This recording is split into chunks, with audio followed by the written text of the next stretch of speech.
Good evening. Once again, we return to the story of Caius, Spellsword, Dunmer, Eternal Champion, former agent of the Emperor, most loyal servant of the Emperor, former head of the Blades in Vardenfell, Hortator of the Great Houses, Naravarine, finest courier in Tamriel. I don't remember if I said the Spellsword and Dunmer parts yet.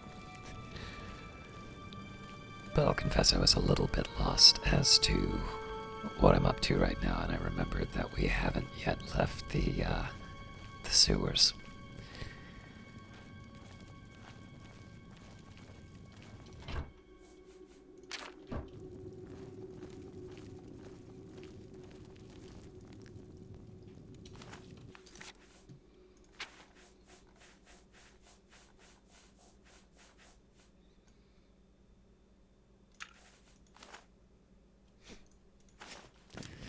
Sometimes a crumpled piece of paper is just a crumpled piece of paper.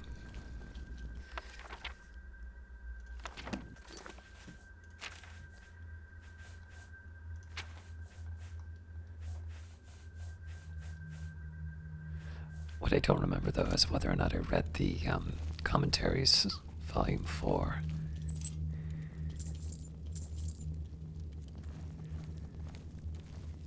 So we'll take a minute to explore what we've got here.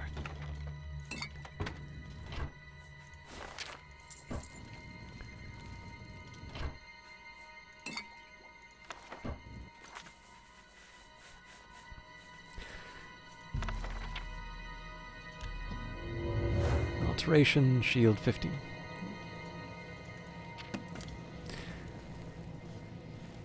Alright.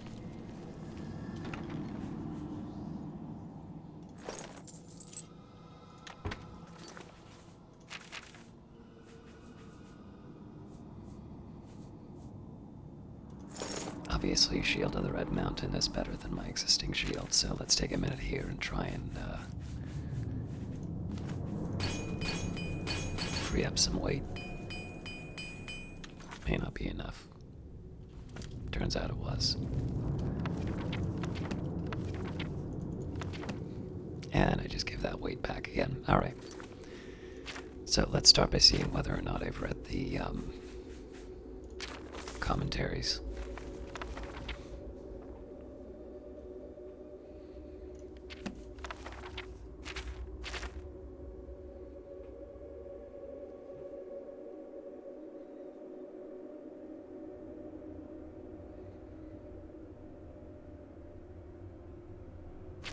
See, I sort of remember part 3.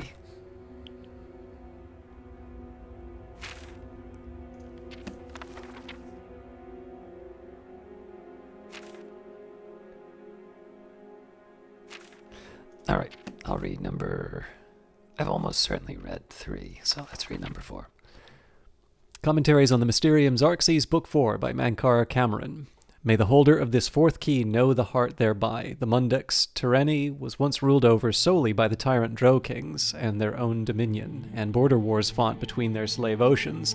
They were akin to the time totems of old, yet evil and full of mockery and profane powers. No one that lived did so outside the sufferance of the Drows.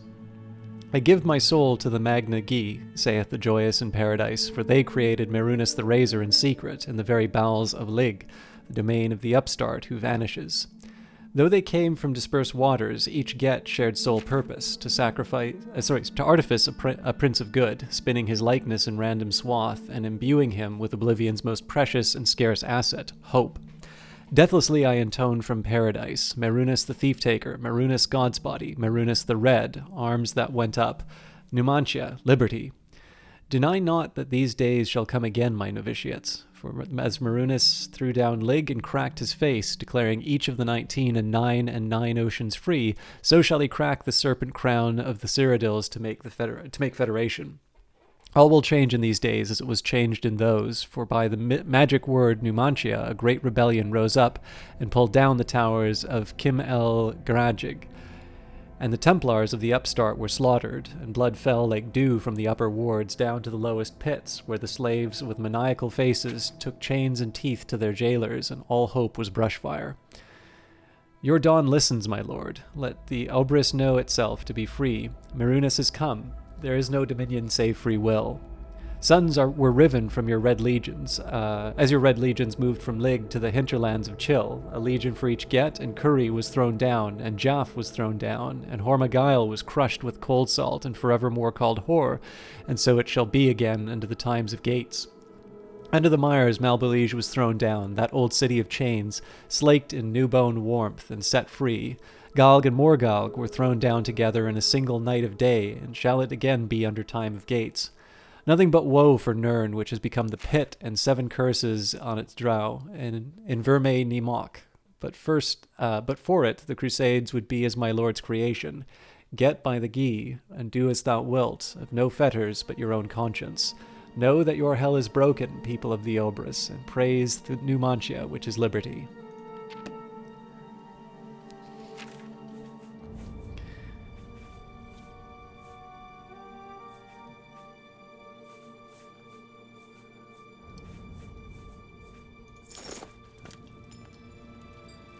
Huh. Thought that might have been enough.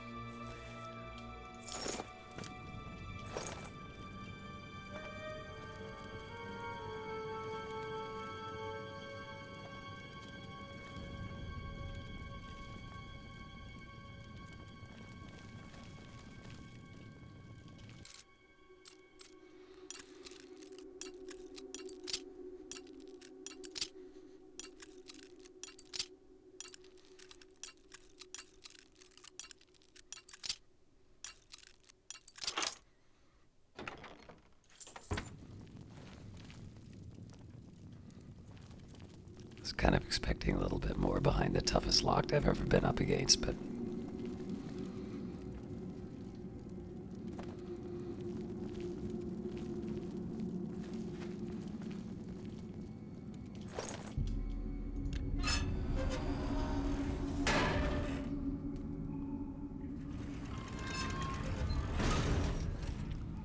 looks like there's some stuff for me to fight here.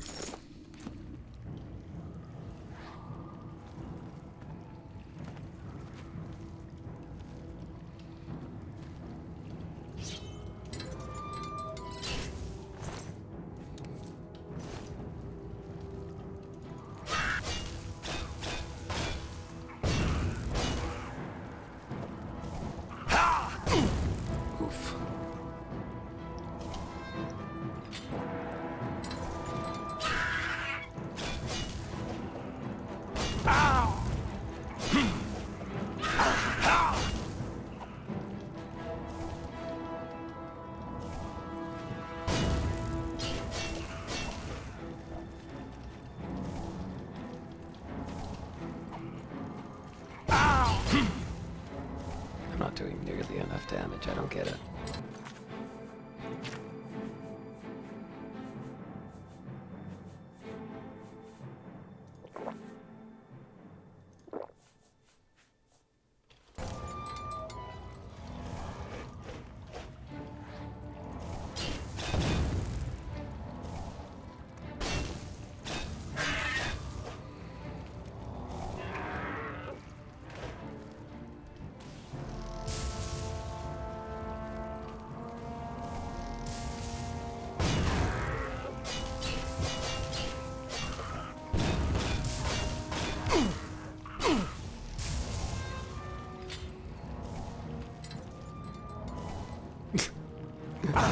Is that my ally?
Alright, so a save here, given my rather poor performance last time.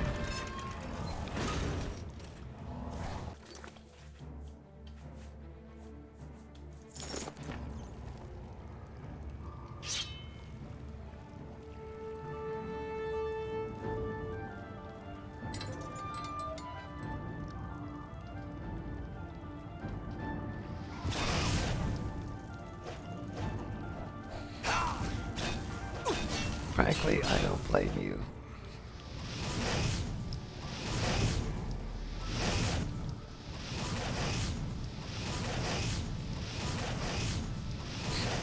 Okay, you gotta leave that guy alone.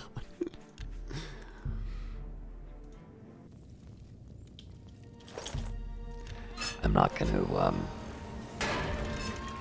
not gonna, like, if the guy dies, so be it, but I don't want it to be on a technicality.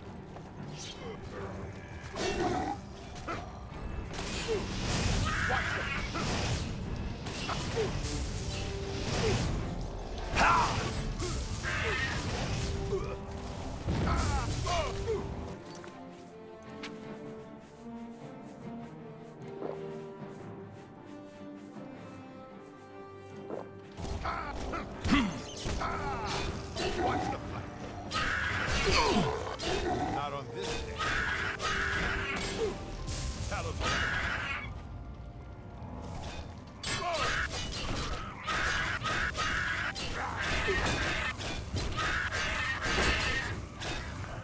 Not on this day. Watch the flash. Ah!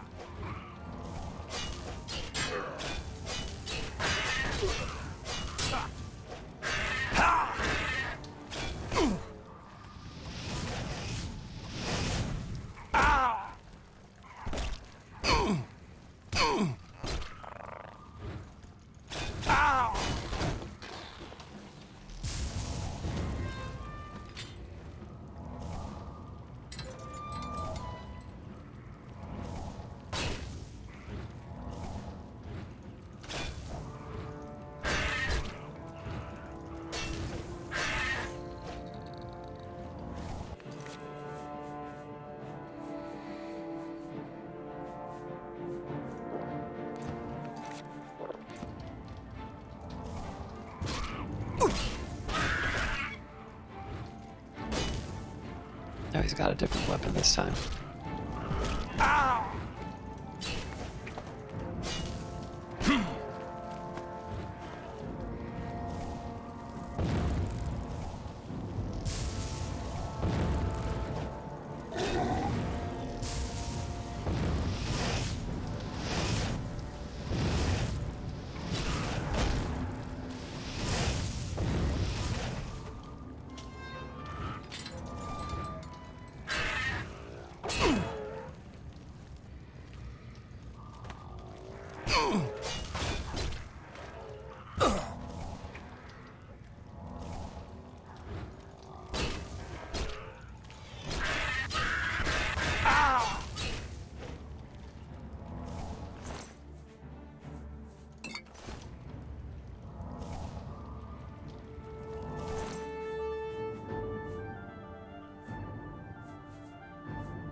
This thing just not...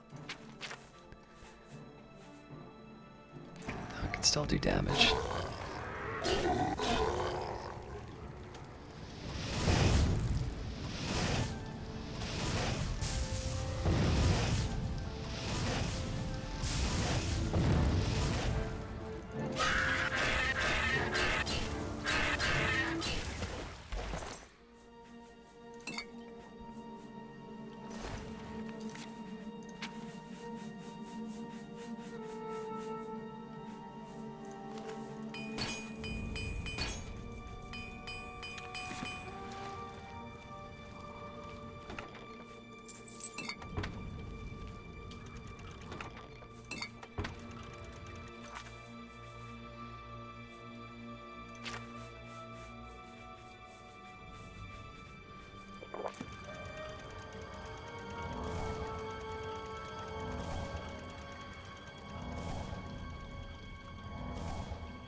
Alright, now I gotta find another way of freeing up some space. It used to be alchemy would help me with that.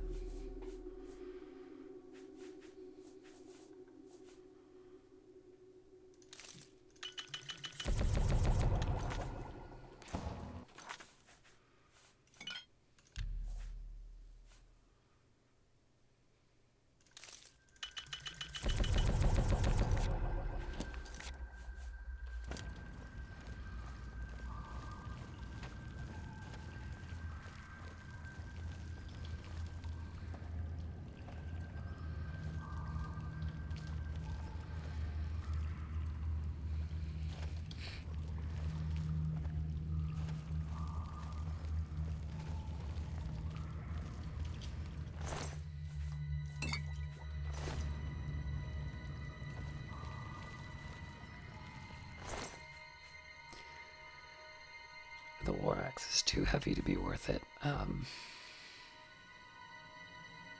Maybe the silver dagger.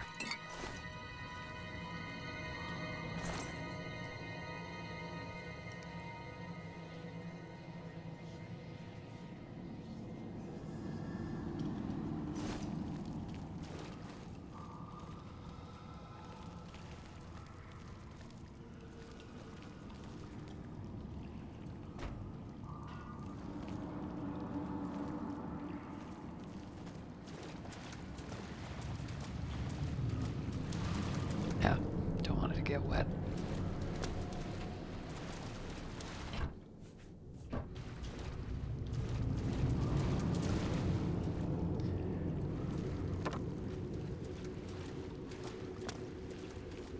Alright, well this doesn't really seem to have gotten me anything.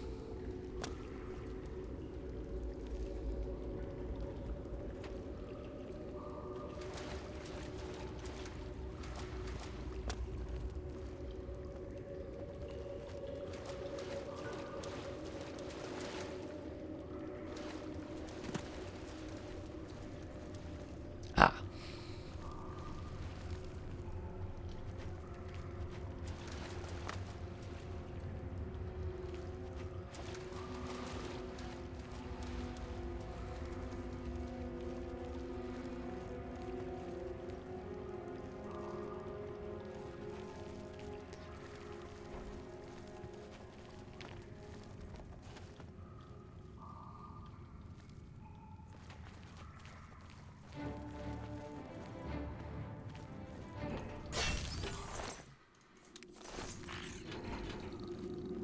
I'm not really worried about preserving the charge quite yet.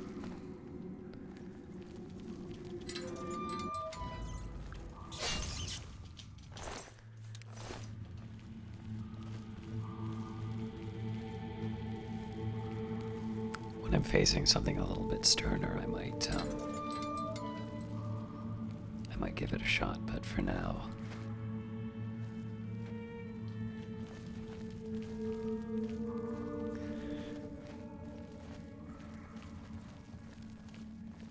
I'm just happy to have a glass weapon.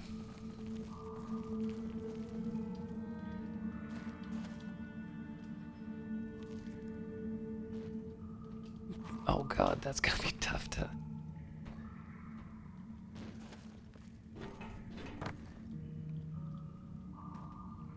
There we go.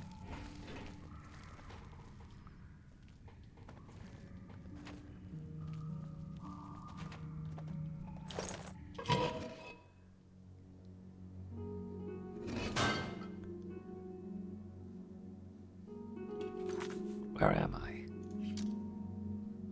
Well, it's 4 in the morning. I'm in someone's basement.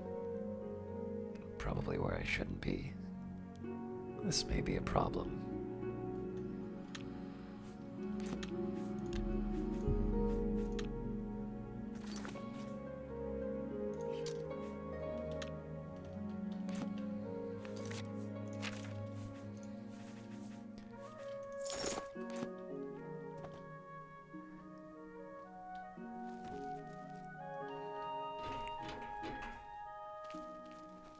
Quietly.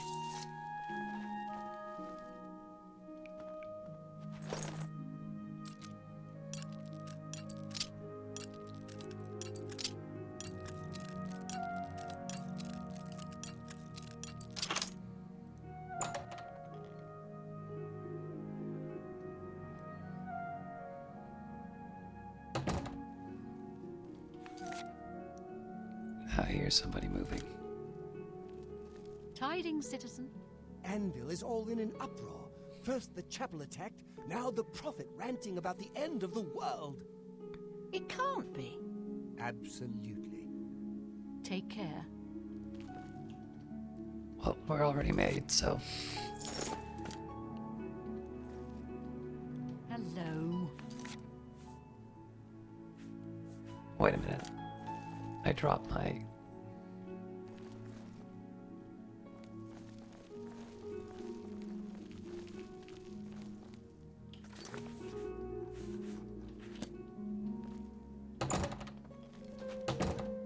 my raiment, but where? Heard any news lately? Everybody's talking about the hero of Kvatch. They say he actually went into an Oblivion gate and destroyed it.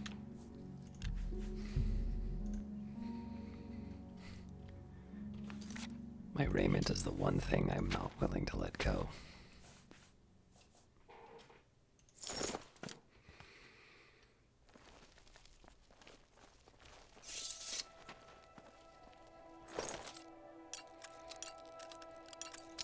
Pretty friendly for someone who's come up through their basement, though, so...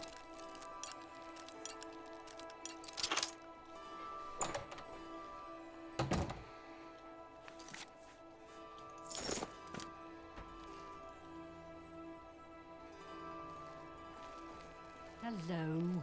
How do you do?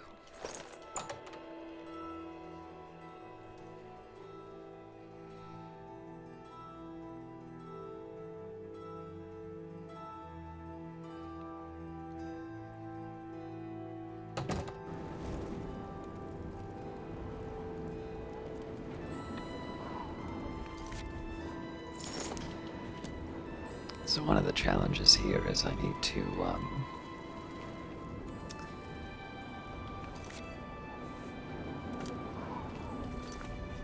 find a place to rest until I can sell.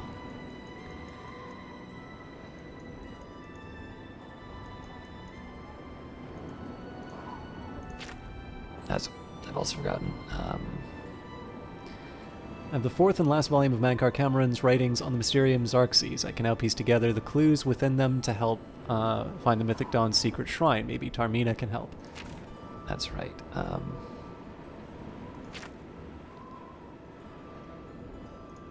I think I would like to go to the Merchant District first, though.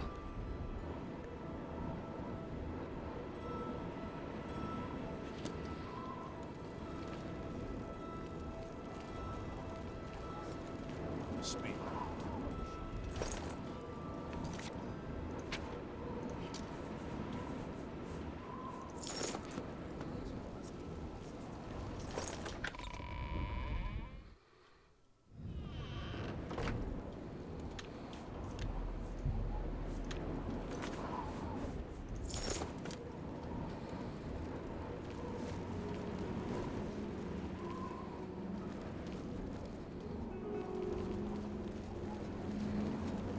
Speak.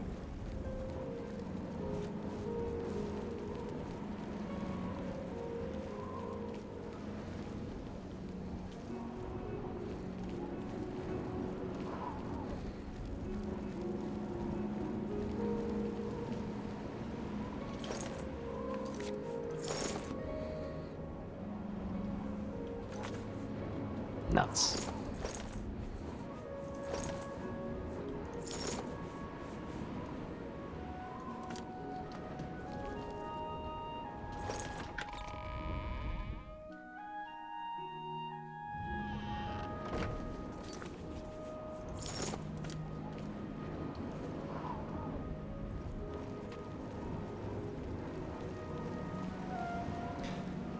Out of curiosity. It's still not open.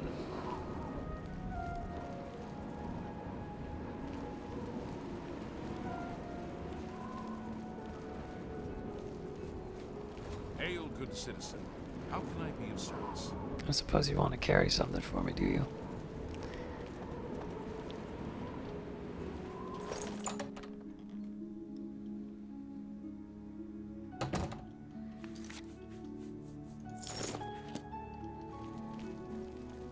You know, I saw your fight against the Grey Prince.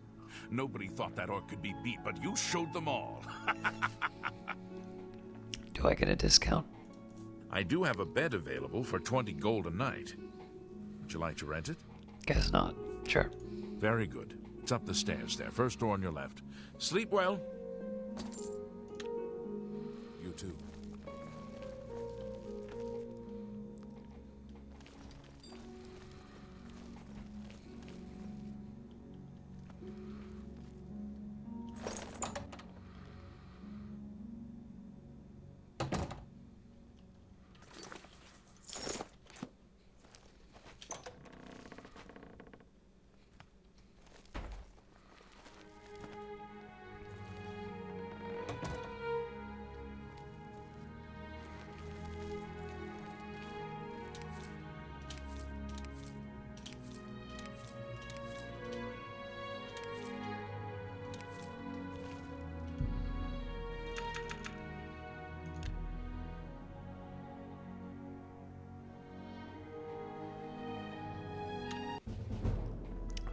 You've ascended to level 20. By superhuman effort, you can avoid slipping backwards for a while, but one day you'll lose a step, or drop a beat, or miss a detail, and you'll be gone forever.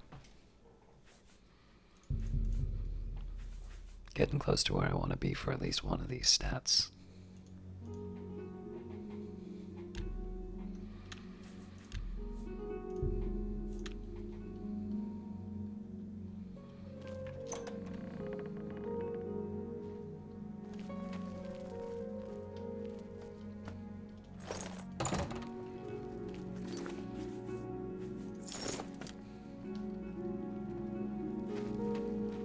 Look at the muscles on you.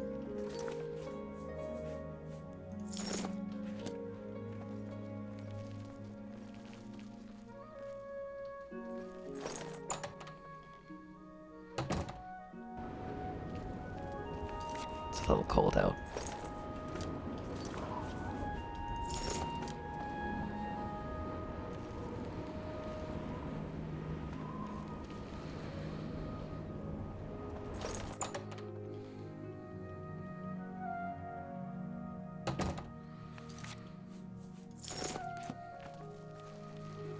Well met.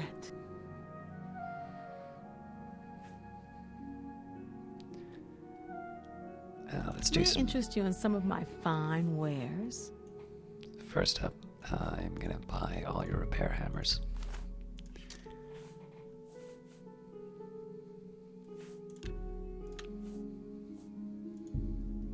You've made a...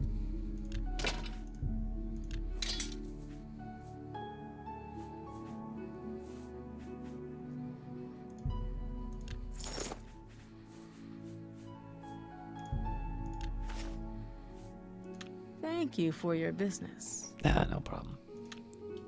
Be seeing you.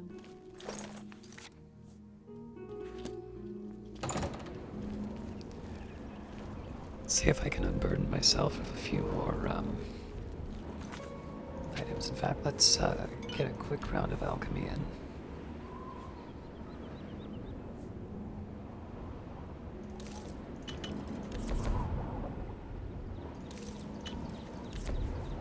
Let's restore endurance, not restore fatigue.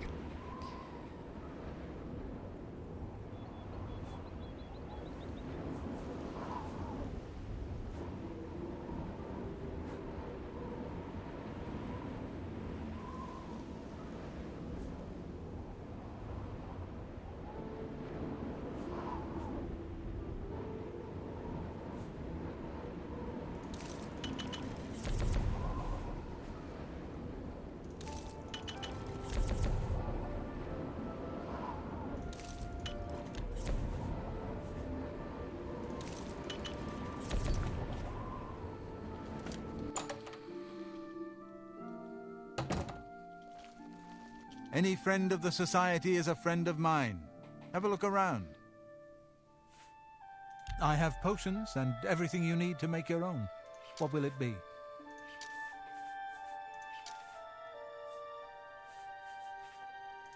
I never realized you had a journeyman Alembic.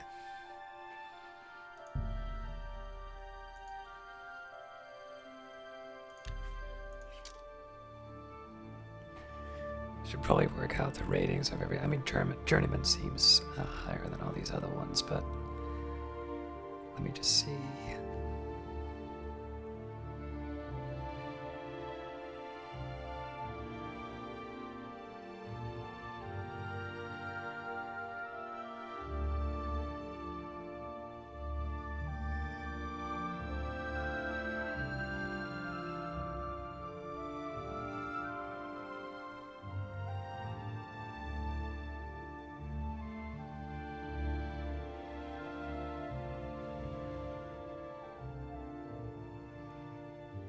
It's describing the 4 items, but not the... Yeah, it's Novice, Apprentice, Journeyman, Expert, Master. And I'm still sitting on... That can't be right. Did I really get the... No, Apprentice is...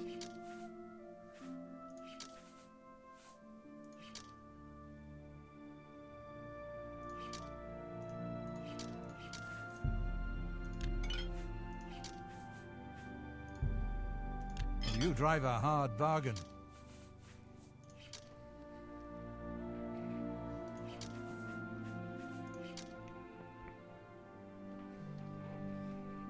I feel like I might have missed an opportunity somewhere else to have better gear, but it's a little late for that.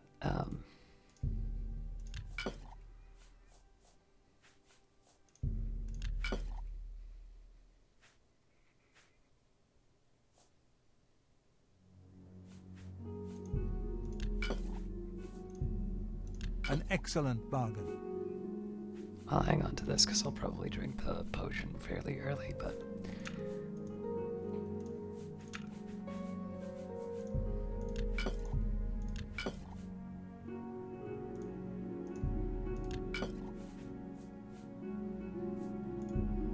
That's more than I do.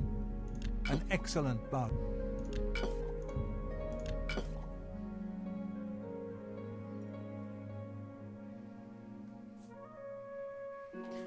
Mostly just want to see if I can get a better price rather than want to keep it.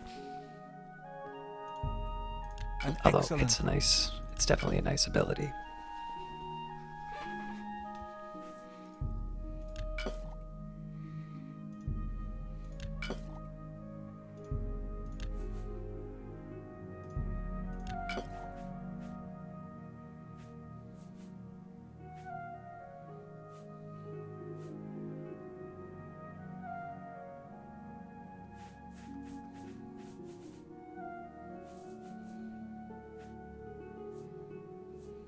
Thank you. Come again.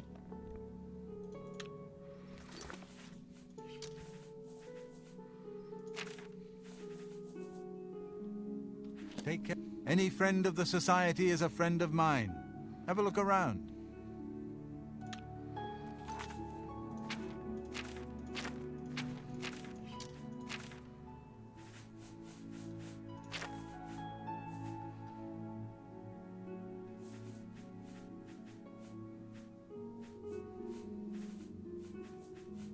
Something's dragging my agility down.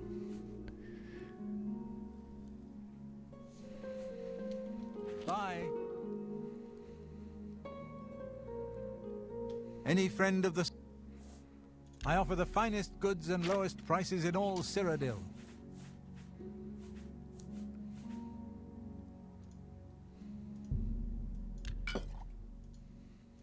I appreciate... Be seeing you.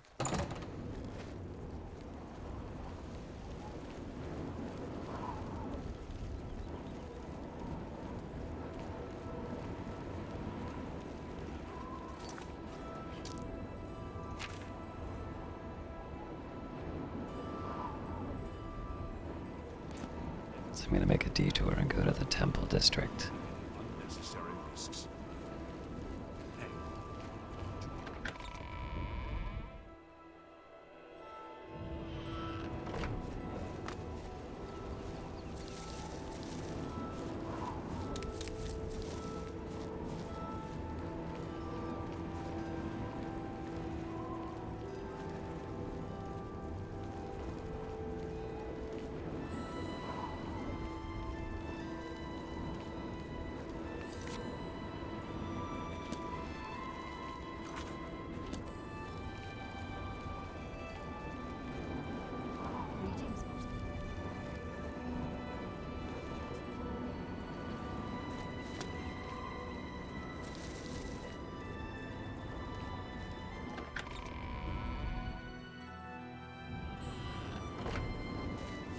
thought I could have given the slip.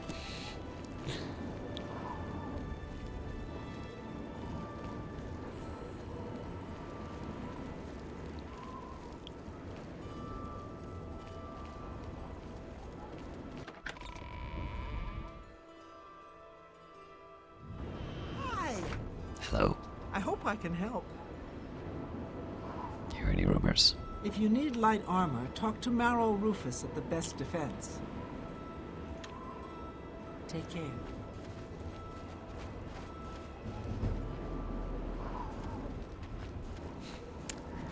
Guess this isn't like one of those normal temples. Everybody needs a copy of the Black Horse Courier. Here's a copy of the Black Horse Courier. Identity of the Grey Fox revealed.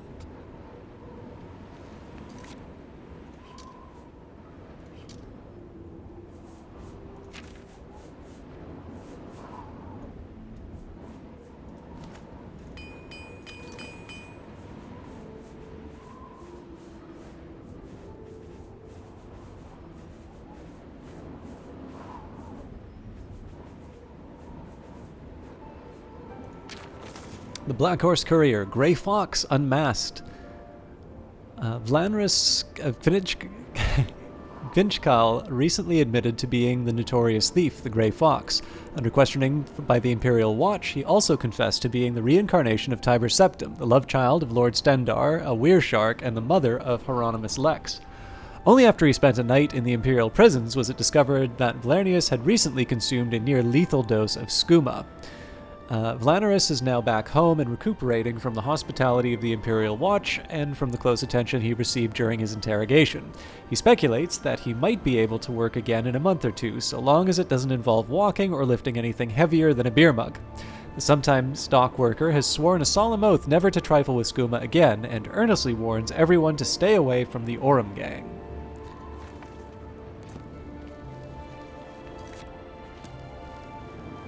Greetings to you. Good afternoon.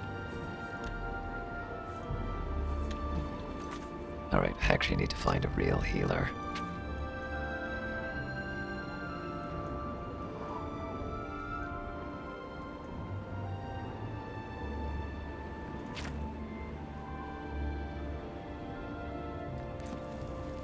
Hi. Rosan is a talented smith. One of the best around. Hail, good citizens. How can I be of service?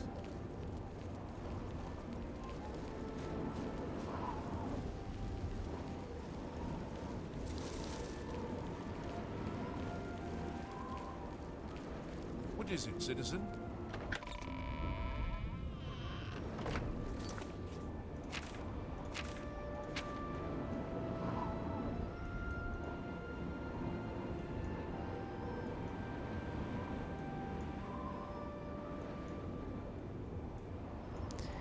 Yeah, these don't really help me.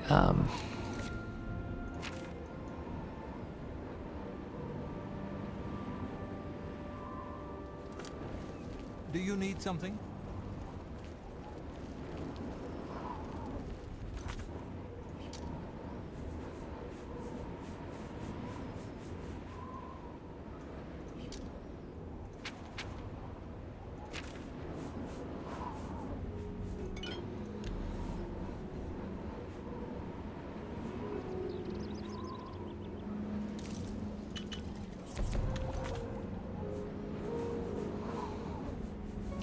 It was there all along.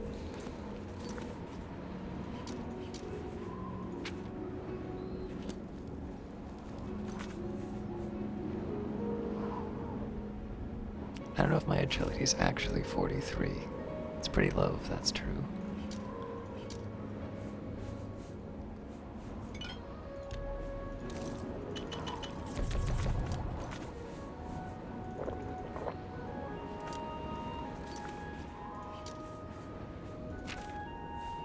Fair enough.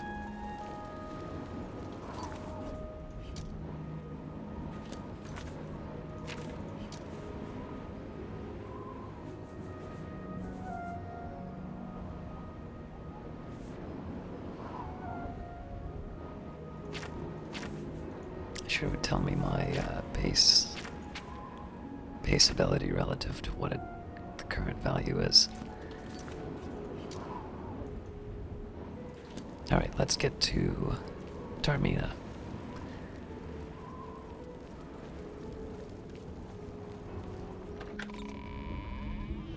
Hi there.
What is it, citizen?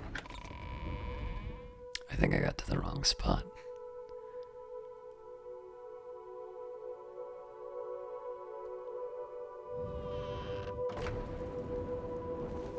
Oh, no, this'll still work.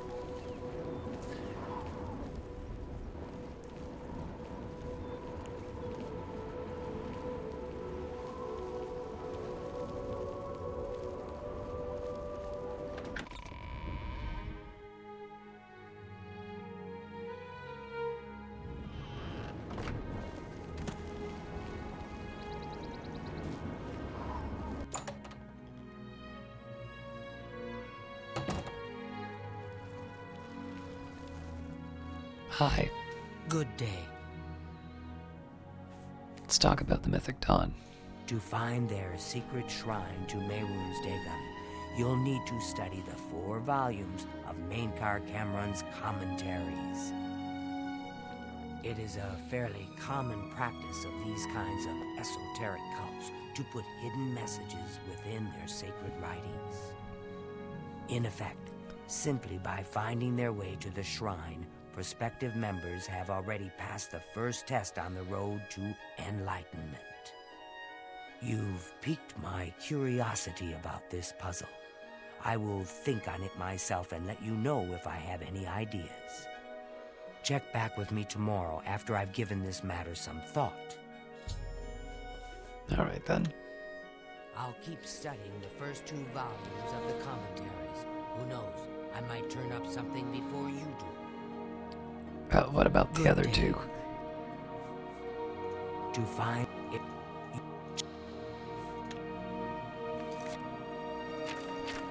Tarmina says that Mankar Cameron hid a message within his writings so that only the enlightened ones could join him in the Mythic Dawn. I should study these books some more. Be seeing you. Oh god, am I actually gonna have to... I'll read them again one more time, but... Speak.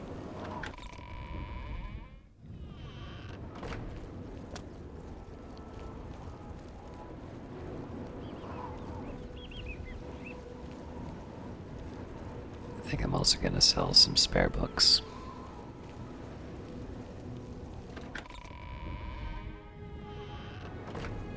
You have my ear, sir.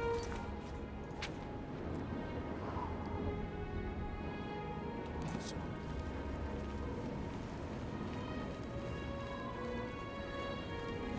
Hello.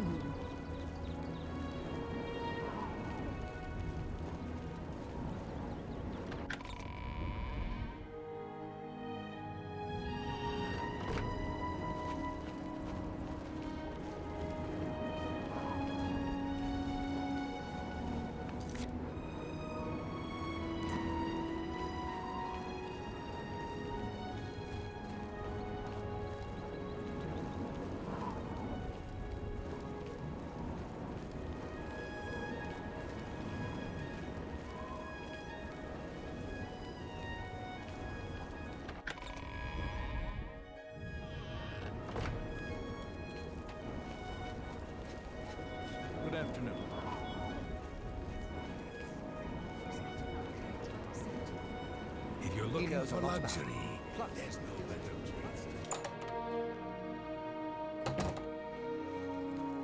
Yes? What else can you tell me about Quinnis? I've already said too much. I'm sure you understand. My customers expect absolute discretion. What can I interest you in?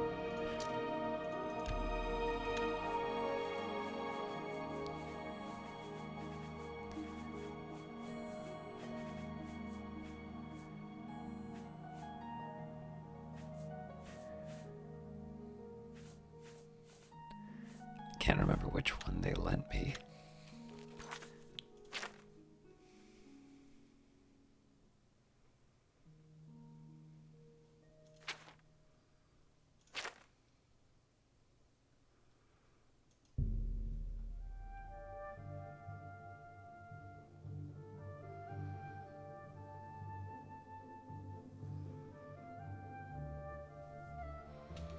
Good.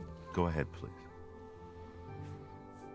I offer the finest goods and lowest prices in all Cyrodiil.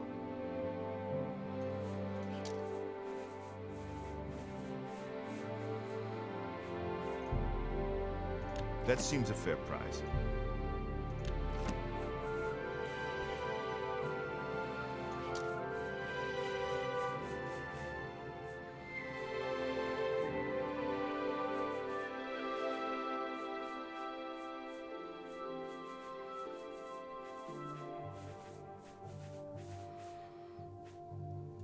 Tell your friends about me. I offer the finest goods and lowest prices in all Cyrodiil. I really thought I could have done better for sale. Okay, actually, yeah, let's sell off some of these scrolls. I'm really not going to use most A of fine these. transaction.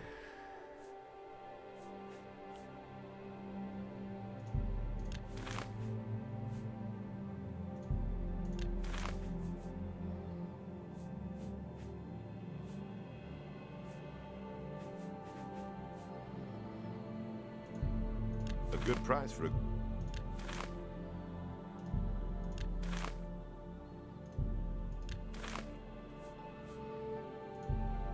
That's a good deal.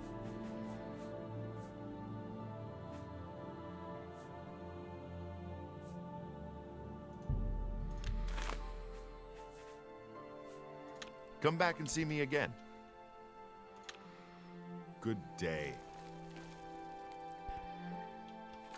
All right, reading time. First of all, something to get us in the mood. Real Barenziah, Part 2, Anonymous.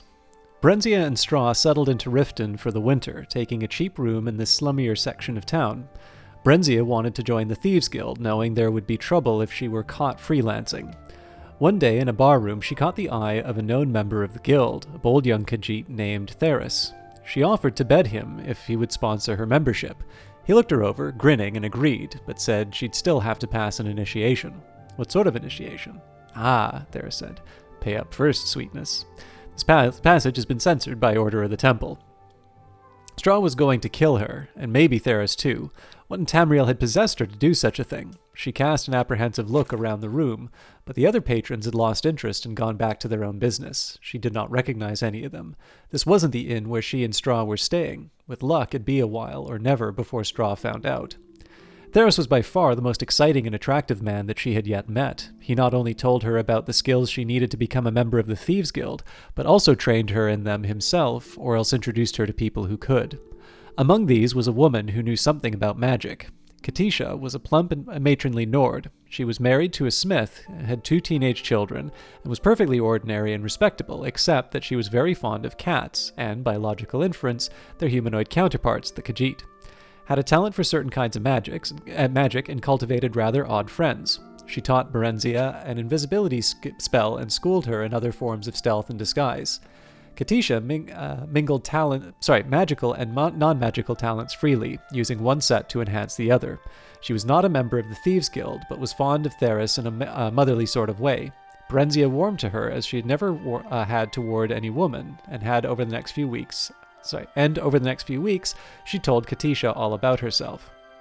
She brought Straw there too sometimes. Straw approved of Katisha, but not of Theris. Theris found Straw interesting and suggested that Barenziah and they arrange what he called a threesome. Absolutely not, Barenziah said firmly, grateful that Theris had broached the subject in private for once. He wouldn't like it. I wouldn't like it. Theris smiled his charming triangular feline smile and sprawled lazily on his chair, stretching his limbs and curling his tail. You might be surprised, both of you. Pairing is so boring. Barenziah answered him with a glare. Or maybe you wouldn't like it with that country bumpkin of yours, sweetness. Would you mind if I brought along another friend? Yes, I would. If you're bored with me, you and your friend can find someone else. She was a member of the Thieves' Guild now.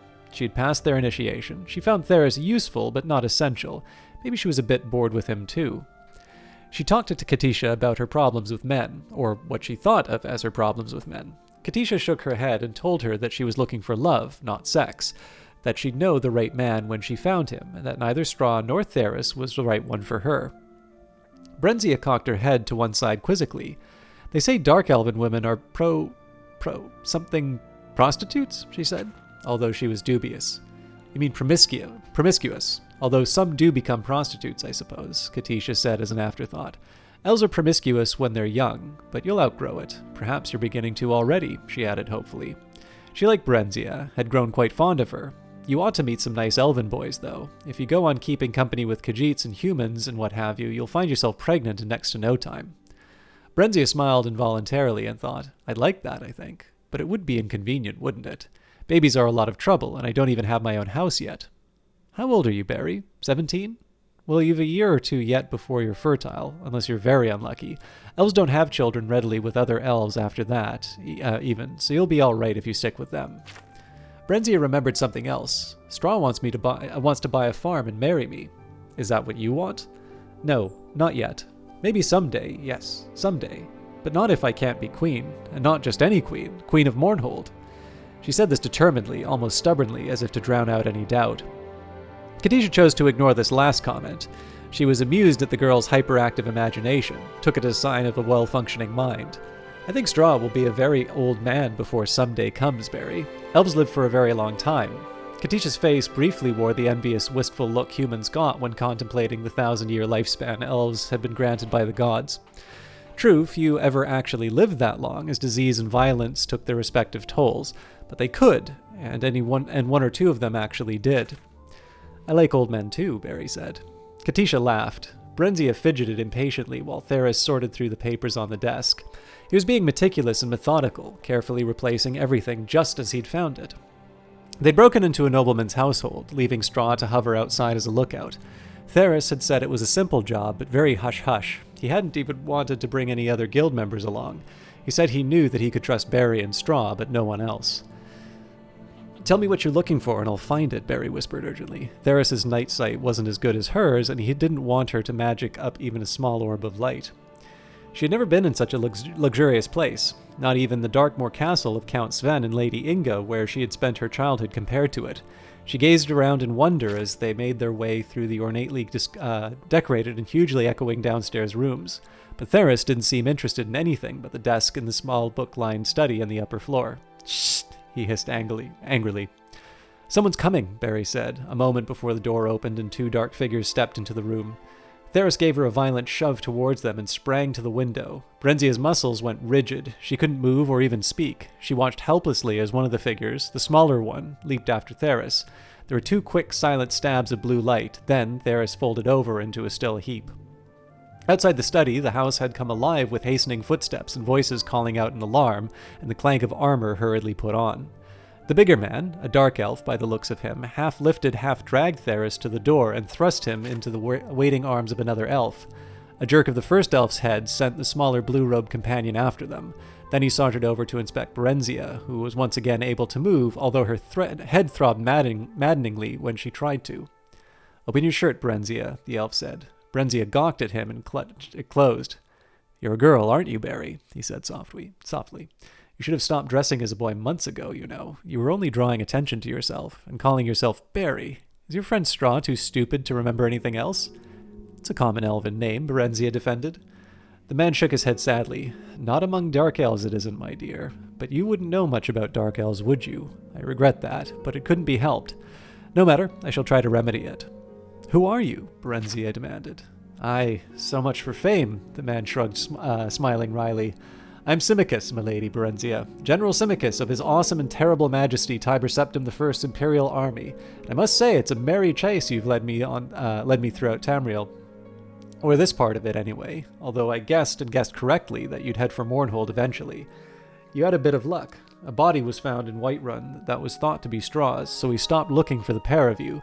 That was careless of me. Yet I'd not have thought that you would have stayed together this long. Where is he? Is he all right? She asked with genuine trepidation. Oh, he's fine, for now. In custody, of course. He turned away. You care for him, then? He said, and then suddenly stared at her with fierce curiosity. Out of red eyes,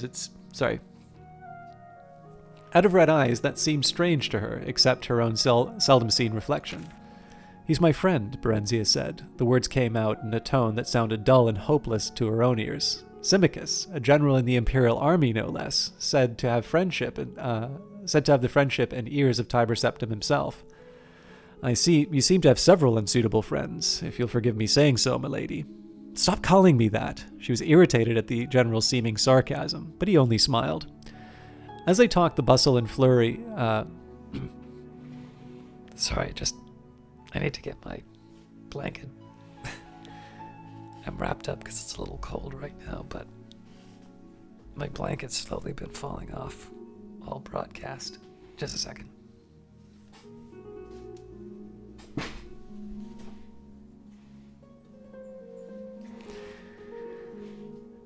Alright, that should be better.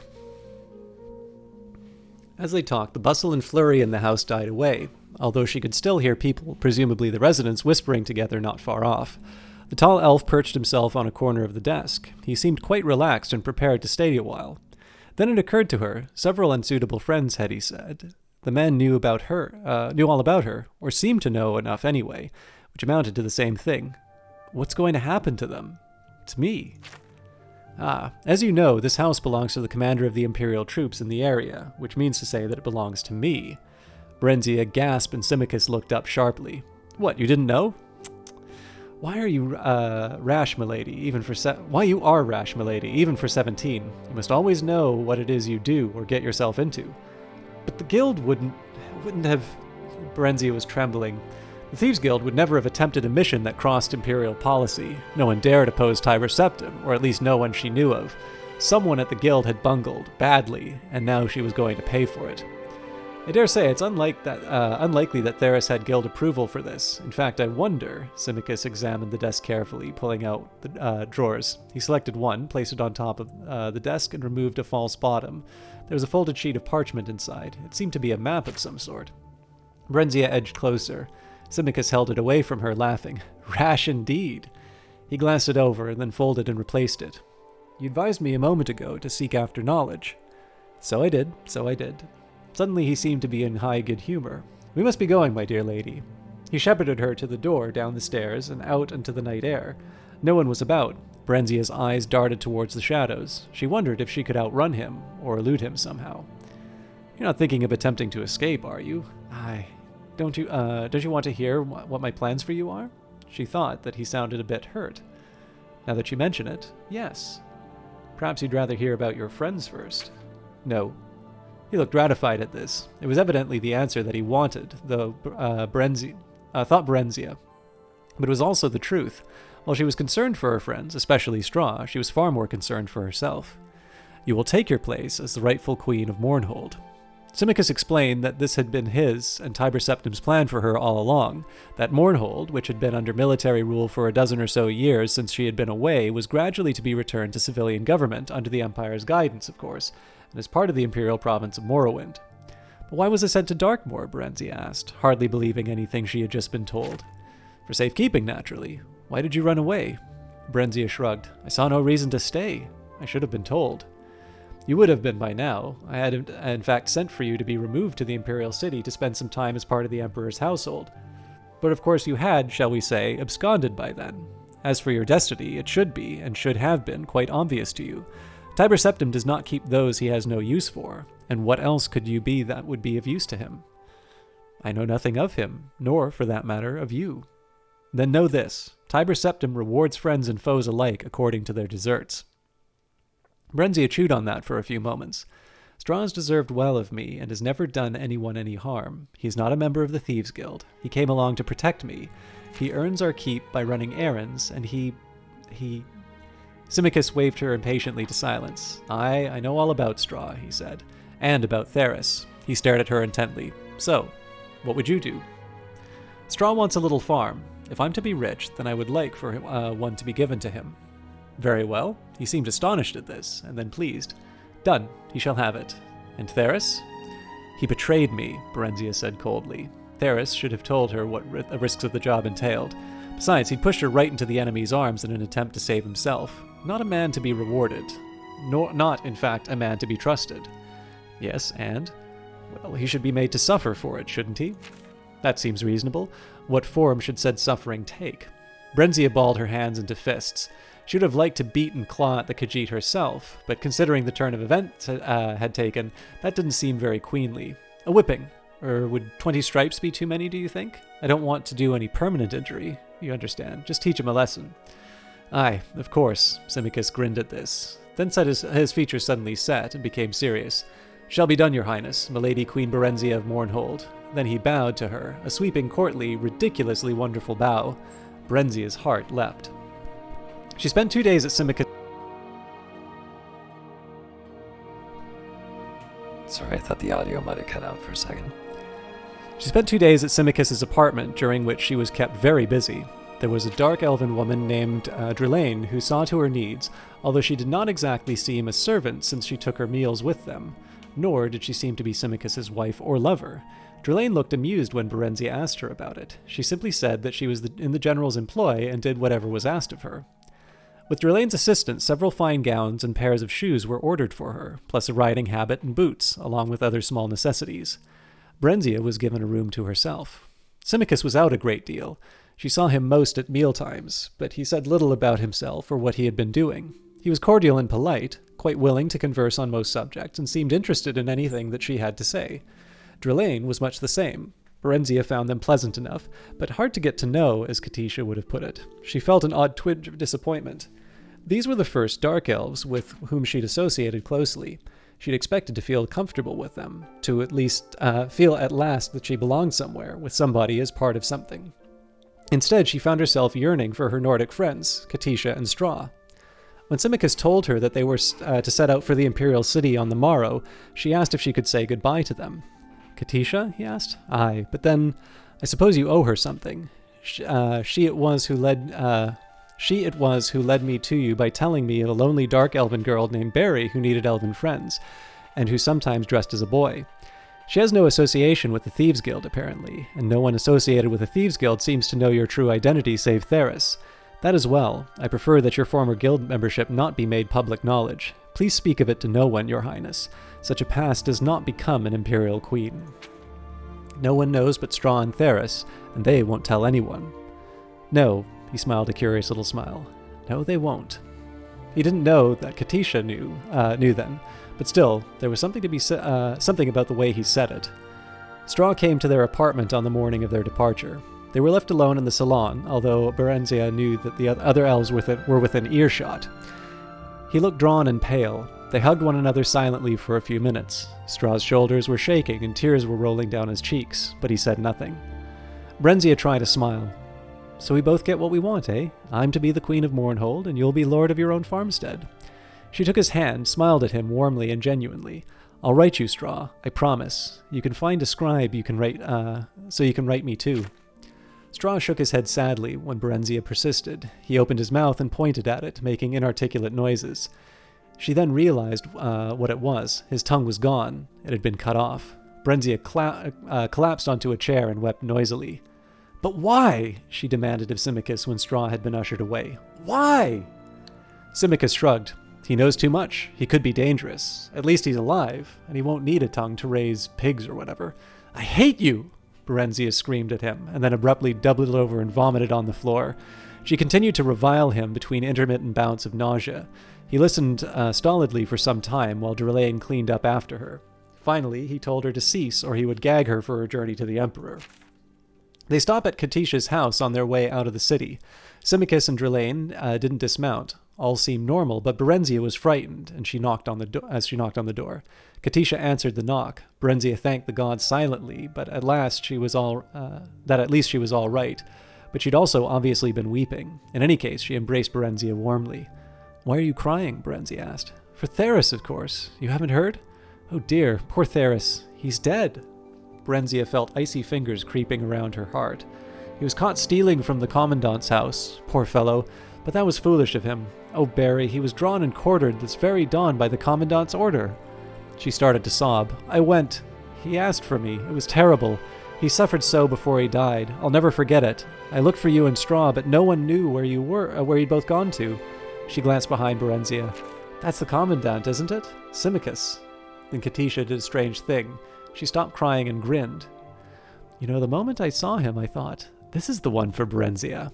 Katisha took a fold of her apron and wiped it across her eyes. I told him about you, you know?" "Yes," Barenziah said. "I know." She took Katisha's hands in each of hers and looked at her earnestly. "Katisha, I love you. I'm going to miss you, but please don't ever tell anyone else anything about me, ever. Swear you won't, especially not to Symmachus, and look after Straw for me. Promise me that." Katisha promised, puzzled though willing. "Barry, it wasn't something because of me that Theris was caught, was it? I never said anything about Theris to him." She glanced over at the general. Barenziah assured her that it wasn't, that an informant had told the Imperial Guard about Theris's plans, which was probably a lie, but she could see that Katisha plainly needed some kind of comfort. "Oh, I'm glad of that. If I can be glad of anything just now, I'd hate to think, but how could I have known?" She leaned over and whispered in Barenziah's ear, "Symmachus is very handsome, don't you think? And so charming." "I wouldn't know about that," Barenziah said dryly.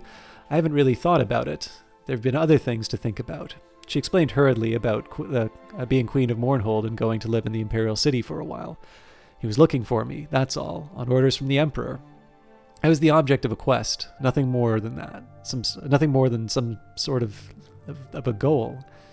I don't think he thinks of me as a woman at all. He said I didn't look like a boy, though." She added in the face of Katisha's incredulity. Katisha knew that Barenziah evaluated every male she met in terms of sexual desirability and availability. "I suppose it's the shock of finding out that I really am a queen," she added, and Katisha agreed that, yes, that's true, that must have been something of a shock, although there was no likelihood of her experience. There was no likelihood of her experiencing firsthand. She smiled. Barenziah smiled with her. They hugged again, tearfully, for the last time. She never saw Katisha again, or Straw. The royal party left Riften by the Great Southern Gate. Once through, Symmachus tapped her shoulder and pointed back at the patrols. "Thought you might want to say goodbye to Theris too, Your Highness," he said. Barenziah stared briefly, but steadily at the head impaled on a spike above the gate. The birds had been at it, but the face was still recognizable. "I don't think he'll hear me, although I'm quite sure he'll be pleased to know I'm fine," she said, seeming to sound light. "Let's be on our way, General, shall we?" Symmachus was clearly disappointed by her lack of reaction. "Aye, you heard of this from your friend Katisha, I suppose." "You suppose correctly. She attended the execution," Barenziah said casually. If he didn't know already, he'd find out soon enough, she was sure of that. "Did she know Theris belonged to the guild?" She shrugged. "Everyone knew that. It's only lower-ranking members like me who are supposed to keep their membership secret. The ones higher up are well known." She turned to smile archly at him. "But you must know all that, shouldn't you, General?" she asked sweetly. He seemed unaffected by this. So you told her who you were and whence you came, but not about the guild?" "The guild membership was not my secret to tell. The other was. There's a difference. Besides, Katisha is a very honest woman. Had I told her, it would have lessened me in her eyes. She was always after Theris to take up a more honest line of work. I value her good opinion." She afforded him a glacial stare. "Not that it's any concern of yours, but you know what else she thought? She also thought I'd be happier if I settled down with just one man. One of my own race. One of my own race with all the right qualities. One of my own race with all the right qualities, who knows to say all the right things. You, in fact." She grabbed the reins preparatory to assuming a brisker pace, but not without sinking one final irresistible barb. "Isn't it odd how wishes come true sometimes, but not in the way that you want them? Or maybe I should say, not in the way you would ever want them to." His answer so took her by surprise that she quite forgot about cantering off. "Yes, very odd." he replied, and his tone matched his words exactly. Then he excused himself and fell behind. She held her head high and urged her mount onward, trying to look unimpressed. Now what was it about his response that bothered her? Not what he said, no, that wasn't it, but something about the way he said it. Something about it made her think that she, Barenziah, was one of the wishes that had come true. Unlikely as this seemed, she gave it due deliberation. He had found her at last, after months of searching. It seemed under pressure from the Emperor, no doubt. So his wish had come true. Yes, that must be it. But in a way, apparently, not altogether to his liking. Alright, sorry about the quality of the reading for that. I am going to get up from the keys for a second just to refill some water, and I have some chocolate I want to eat. So, I will be back in just a minute.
Sorry about that.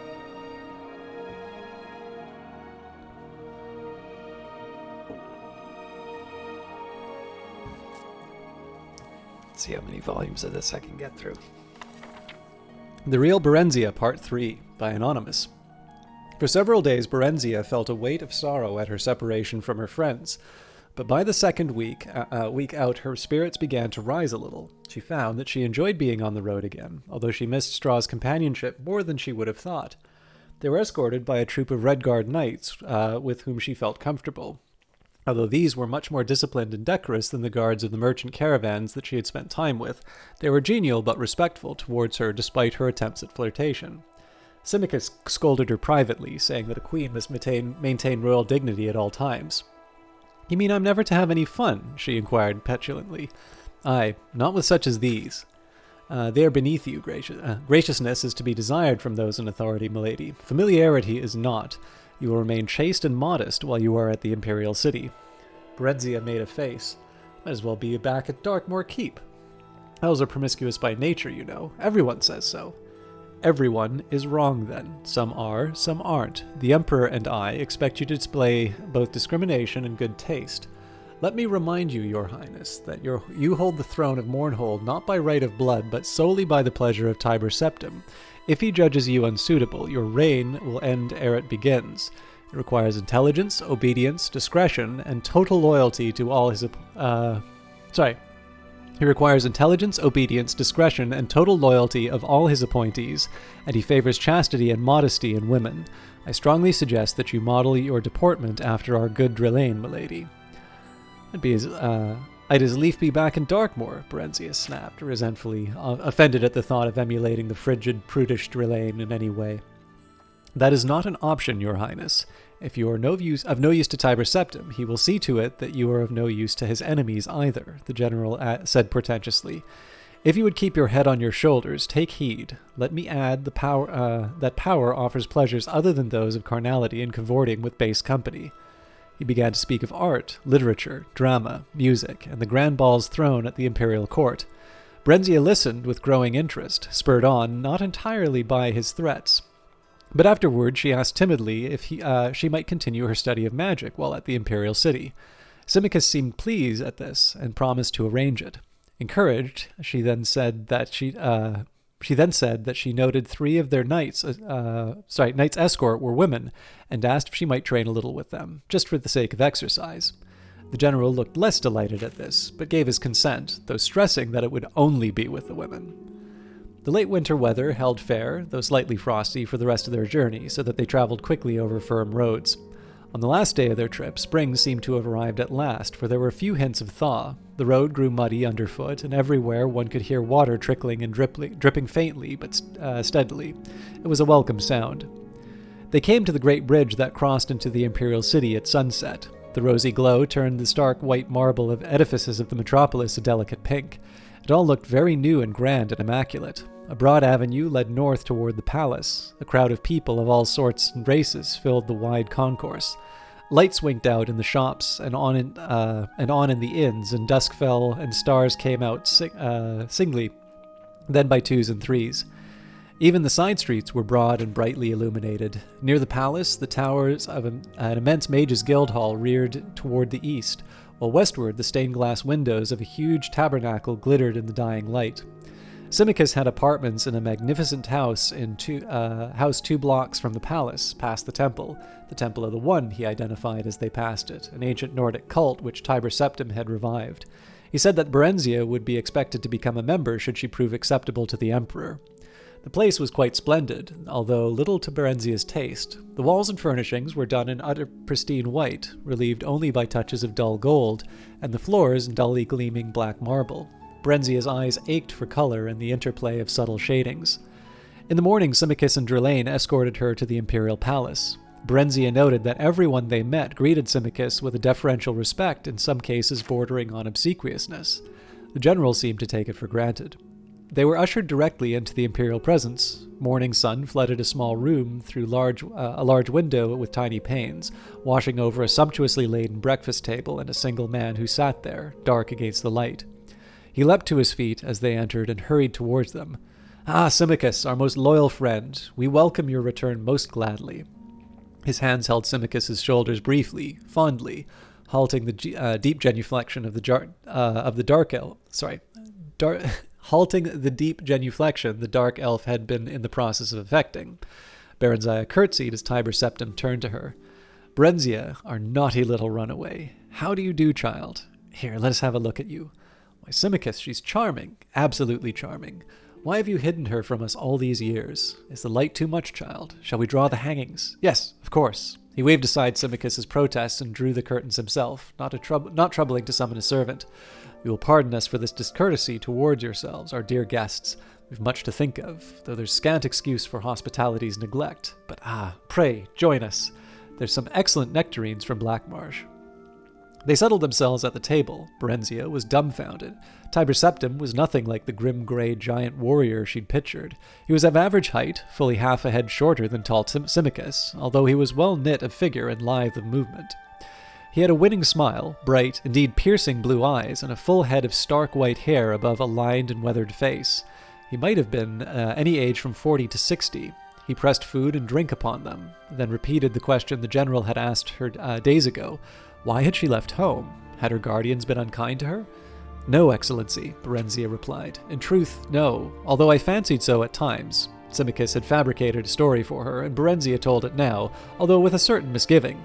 Stable boy Straw had convinced her that her guardians, unable to find a suitable husband for her, meant to sell her off as a concubine in Riyadh, and when a red guard had indeed come, she panicked and fled with Straw. Tiber Septim seemed fascinated and listened raptly as she provided details of her life as a merchant caravan escort. "Why, 'tis like a ballad," he says. "By the One, we'll have the court bard set it to music. What a charming boy you must have made." General Symmachus said. Barenziah stopped in some confusion and then proceeded. He said, "Well, that I no longer look much like a boy. I have grown in the past few months." She lowered her gaze in what she hoped approximated maidenly modesty. "He's a very discerning fellow, our loyal friend Symmachus." "I know I've been a very foolish girl, Excellency. I must crave your pardon, that of my kind guardians. I realized that some time ago, but I was too ashamed to go back home. But I don't want to return to Darkmoor now, Excellency. I long for Mournhold. My soul pines for my own country." "Oh, dear child, you shall go home, we promise you. But we pray you remain with us a little longer, that you may prepare yourself for the grave and solemn task which we shall charge you." Barenziah gazed at him earnestly, heart beating fast. It was all working just as Symmachus had said that it would. She felt a warm flush of gratitude towards him, but was careful to keep her attention focused on the Emperor. I am honored, Excellency, and wish most earnestly to serve you and this great empire you have built in any way that I can. It was the politic thing to say, to be sure, but Barenziah really meant it. She was awed at the magnificence of the city and the discipline and order evident everywhere, and moreover was excited at the prospect of being part of it all. She felt quite taken by the gentle Tiber Septim. After a few days, Symmachus left for Mournhold to take up the duties of a governor until Barenziah was ready to assume the throne, after which he would become her prime minister. Barenziah, with Durlane as chaperone, took up residence in a suite of rooms at the Imperial Palace. Several tutors were provided for her in all fields deemed seemly for a queenly education. During this time, she became deeply interested in the magical arts, but she found the study of history and politics not at all to her preference.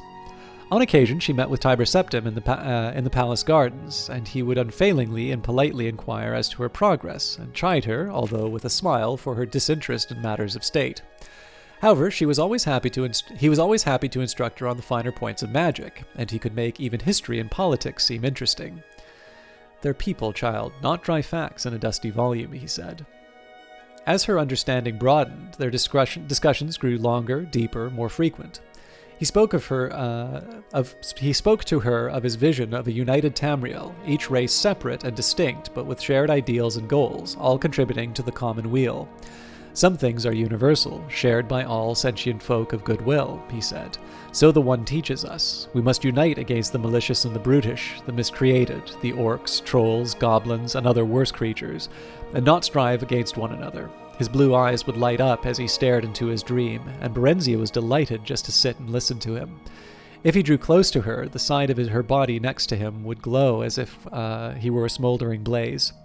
If their hands met, she would tingle all over as if his body were charged with a shock spell. One day, quite unexpectedly, he took her face in his hands and kissed her gently on the mouth. She drew back after a few moments, astonished by the violence of her feelings, and he apologized instantly. We didn't mean to do that. It's just, you are so very beautiful, dear. So very beautiful." He was looking at her with a hopeless yearning in his generous eyes. She turned away, tears streaming down her face. "Are you angry with us? Speak to us, please." Barenziah shook her head. "I could never be angry with you, Excellency. I love you. I know it's wrong, but I can't help it."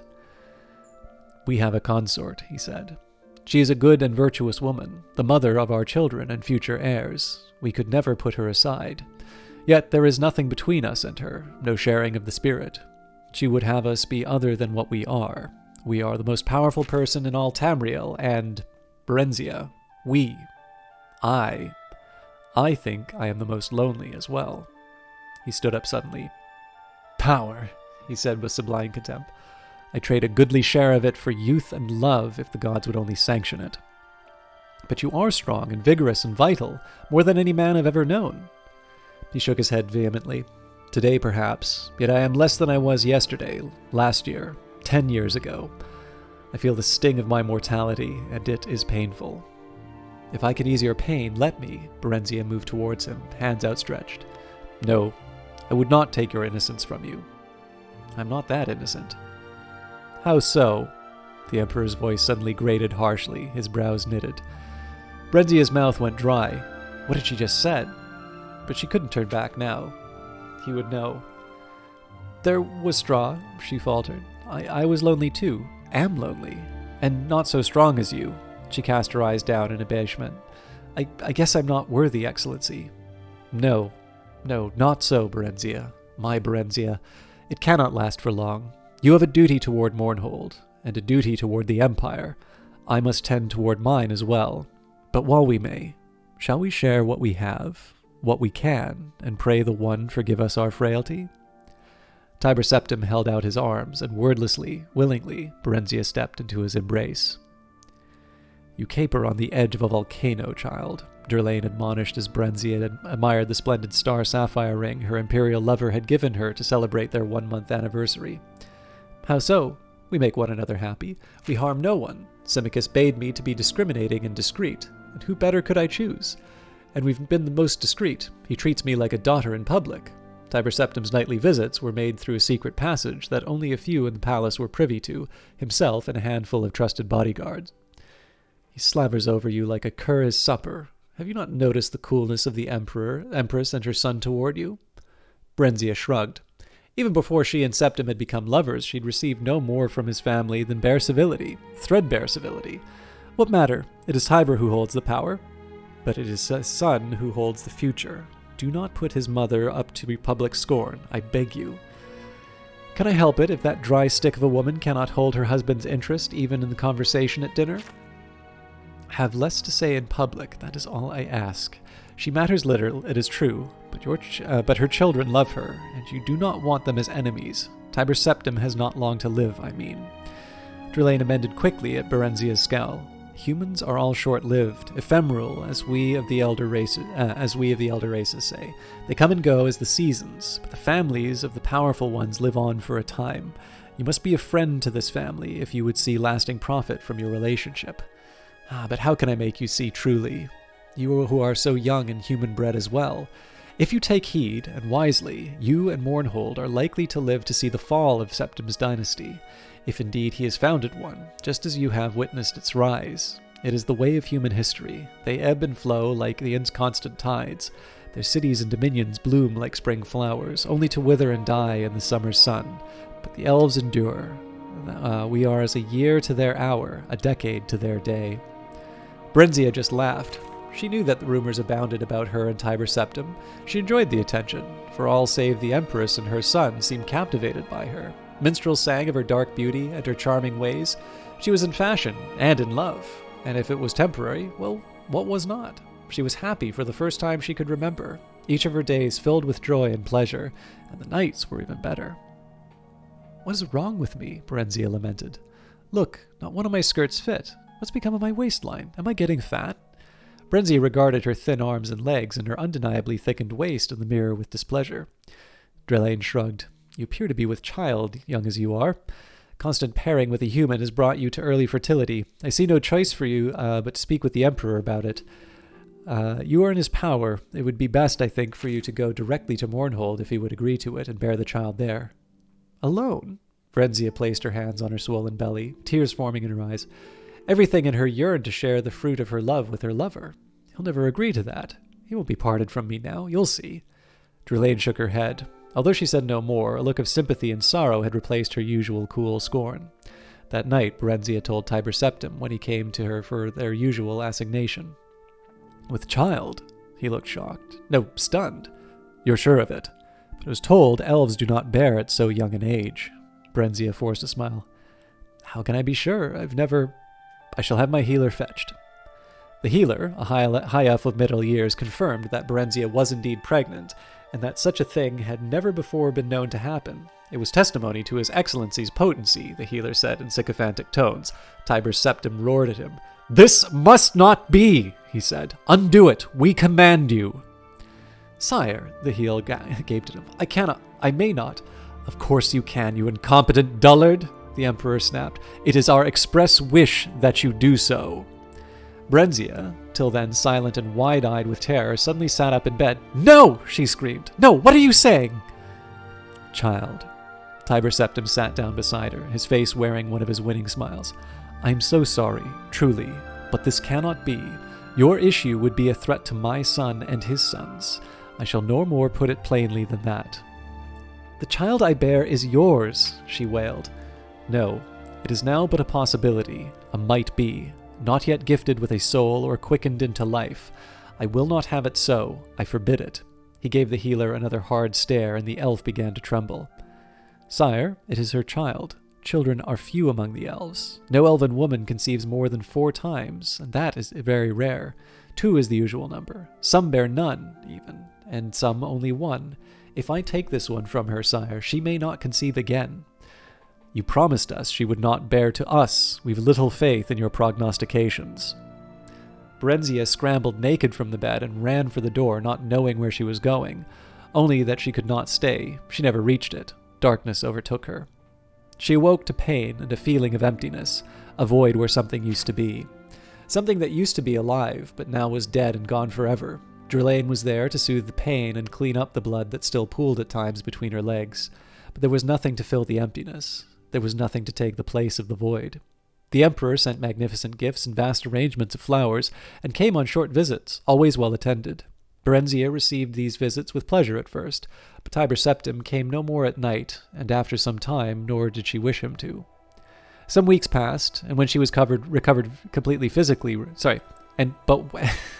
some weeks passed, and when she was completely physically recovered, Drelane informed her that Symmachus had written to request that she come to Mournhold earlier than planned.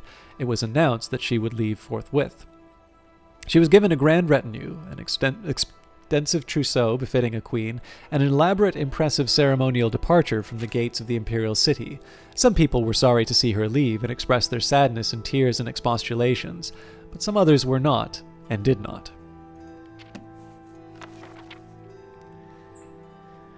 This one's a bit of a marathon. The Real Barenziah, Part 4, by Anonymous. Everything I have ever loved, I have lost, Barenziah thought despondently, looking at the mounted knights behind and ahead of her tirewomen near her in the carriage. Yet I have gained a measure of wealth and power, and the promise of more to come. Dearly have I bought it. Now I do understand better Tiber Septim's love of it. If he has often paid such prices,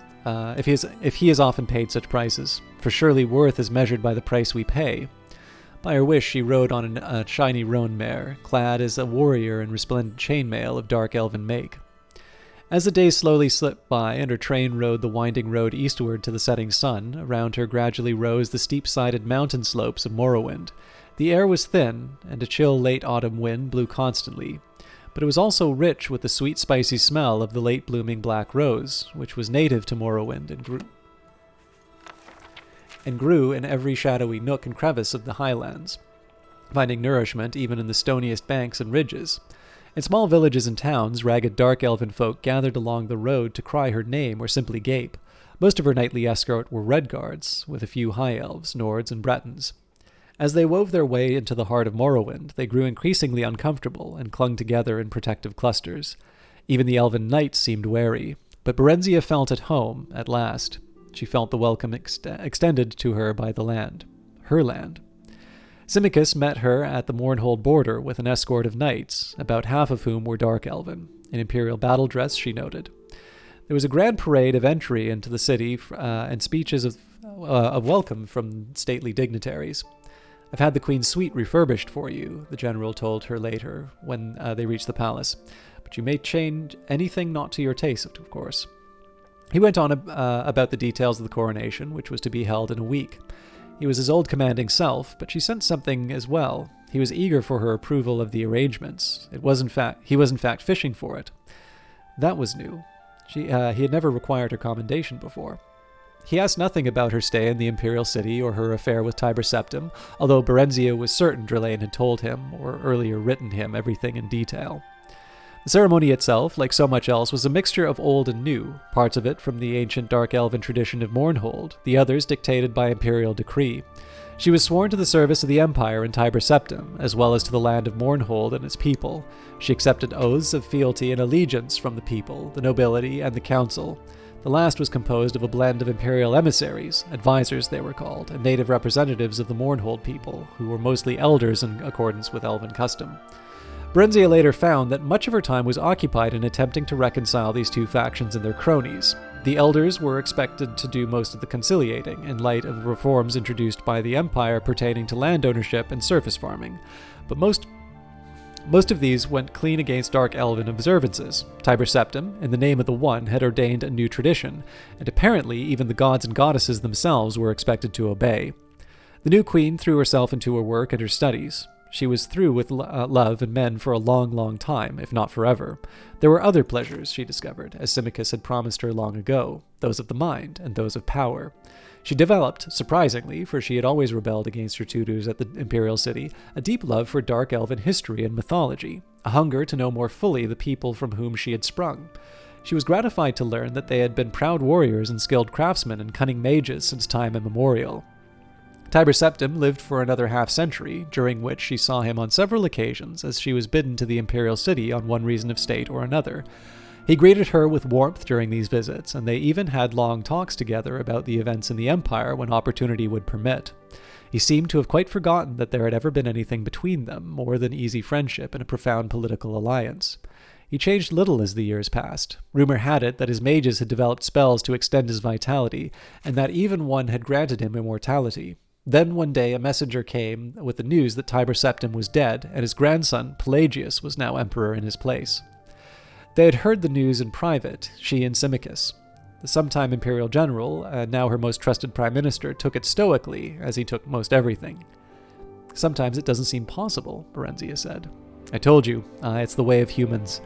They are short-lived people. It doesn't really matter. His power lives on, and his son now wields it. You called him your friend once. Do you feel nothing? No grief? He shrugged. There was a time when you called him somewhat more. What do you feel, Barenziah? They had long ago ceased to address each other in private by their formal titles. Emptiness. Loneliness, she said.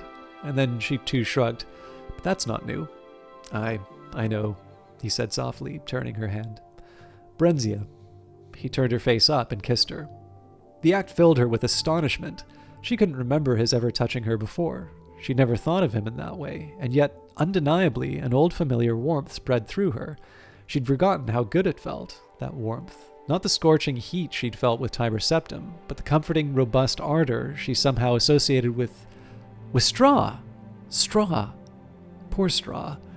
She hadn't thought of him in so long. He'd be middle-aged now, if he were still alive, probably with a dozen children, she thought affectionately, and a hearty wife who could hopefully could talk for two. Marry me, Barenziah, Symmachus was saying. He seemed to have picked up her thoughts on marriage, children, wives. I've worked and toiled and waited long enough, haven't I? Marriage. A peasant with peasant dreams. The thought appeared in her mind, clear and unbidden. Hadn't she used those very same words to describe straw so very long ago? And yet, why not? If not Symmachus, who else? Many of the great noble families of Morrowind had been wiped out in Tiber Septim's Great War of Unification before the treaty.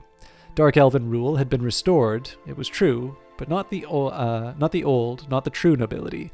Most of them were upstarts like Symmachus, and not even half as good or deserving as he was. He had fought to keep Mournhold whole and hale when their so-called counselors would have picked at its bones and sucked them dry as Ebonheart had been sucked dry. He'd fought for Mournhold, fought for her, while she and the kingdom grew and thrived. She felt a sudden rush of gratitude and, undeniably, affection. He was steady and reliable, and he'd served her well and loved her well. Why not, she said, smiling, and took his hand and kissed him. The union was a good one, in its political as well as its personal aspects. While Tiber Septim's grandson, the Emperor Pelagius I, viewed her with a jaundiced eye, his trust in his father's old friend was absolute. Symmachus, however, was still viewed with suspicion by Morrowind's stiff-necked folk, chary at his peasant ancestry and his close ties to the Empire, but the Queen was quite unshakably popular. The Lady Barenziah is one of our own, it was whispered, held captive as we. Barenziah felt content. There was work and there was pleasure, and what more could one ask of life? The years passed swiftly, with crises to be dealt with, and storms and famines and failures to be weathered, and plots to be foiled, and conspirators to be executed. Mournhold prospered steadily, her people were secure and fed, her mines and farms productive. All was well, save that the royal marriage had produced no children, no heirs. Elven children are slow to come, and most demanding of their welcome, and noble children more so than others. Thus many decades had come to pass before they grew concerned. The fault lies with me, Symmachus. I'm damaged goods, Barenziah said bitterly. If you want to take another... I want no other, Symmachus said gently. Nor do I know for certain that the fault is yours. Perhaps it is mine. Aye. Whichever, we will seek a cure. If there is damage, surely it may be repaired. How so? When we dare not entrust anyone with a true story, healers' oaths do not always hold. It won't matter if we change the time and circumstances a bit. Whatever we say or fail to say, Geoffrey the storyteller never rests. The god's inventive mind and quick tongue are ever busy spreading gossip and rumor. Priests and healers and mages came and went, but all their prayers, potions, and filters produced not even a promise of bloom, let alone a single fruit. Eventually, they thrust it from their minds and left it in the gods' hands. They were yet young, as elves went, with centuries ahead of them. There was time. With elves, there was always time. Barenziah sat at dinner in the great hall, pushing food about on a plate, feeling bored and restless. Symmachus was away, having been summoned to this Imperial City by Tiber Septim's great-great-grandson, Uriel Septim. Or was it his great-great-great-grandson? She'd lost count, she realized. Their faces seemed to blur one into the next. Perhaps she should have gone with him. But there had been a delegation from Tyr on a tiresome matter that nevertheless required delicate handling. A bard was singing in an alcove off the hall, but Barenziah wasn't listening. Lately, all the songs seemed the same to her, whether new or old. Then a turn of phrase caught her attention. He was singing of freedom, of adventure, of freeing Morrowind from its chains. How dare he? Barenziah sat up straight and turned to glare at him. Worse, she realized he was singing some ancient and now immaterial war with the Skyrim Nords, praising the heroism of Kings Edward and Morlin and their brave companions. The tale was old enough, certainly, yet the song was new, and its meaning, Barenziah couldn't be sure. Bold fellow, this bard, with a strong, passionate voice and a good ear for music. Rather handsome, too, in a raffish sort of way. He didn't look to be well off, exactly, nor was he all that young. Certainly, he couldn't be under a century of age. Why hadn't she heard of him before? Or at least heard of him? Who is he? She inquired of a lady in waiting. The woman shrugged and said, "Calls himself the Nightingale, milady. No one seems to know anything about him. Bid him speak with me when he is done." The man called Nightingale came to her, thanked her for the honor of the Queen's audience and the fat purse that she handed him. His manner wasn't bold at all, she decided, rather quiet and unassuming. He was quick enough with gossip about others, but she learned nothing about him. He turned all questions away with a joking riposte or a ribald tale. Yet these were recounted so charmingly it was impossible to take offense. "My true name? Milady, I'm no one. Oh no, my parents named me No One. Or was it Nobody? What matters it? It matters not. How many parents give name to that which they know not? Ah, I believe that was the name. Know not. I have been the Nightingale for so long, I do not remember, since, last month at the very least. Or was it last week? All my memory goes into song and tale, you see, milady. I've none left for myself. I'm really quite dull. Where was I born? Why, nowhere. I plan to settle in, Dunaroman? Yeah. Sorry, it's late. But when I get there, but I'm in no hurry. I see. And and will you then marry a tall sure? Very perceptive, you, milady. Perhaps. Although I may find in haste quite charming too at whiles. Ah, you're fickle then.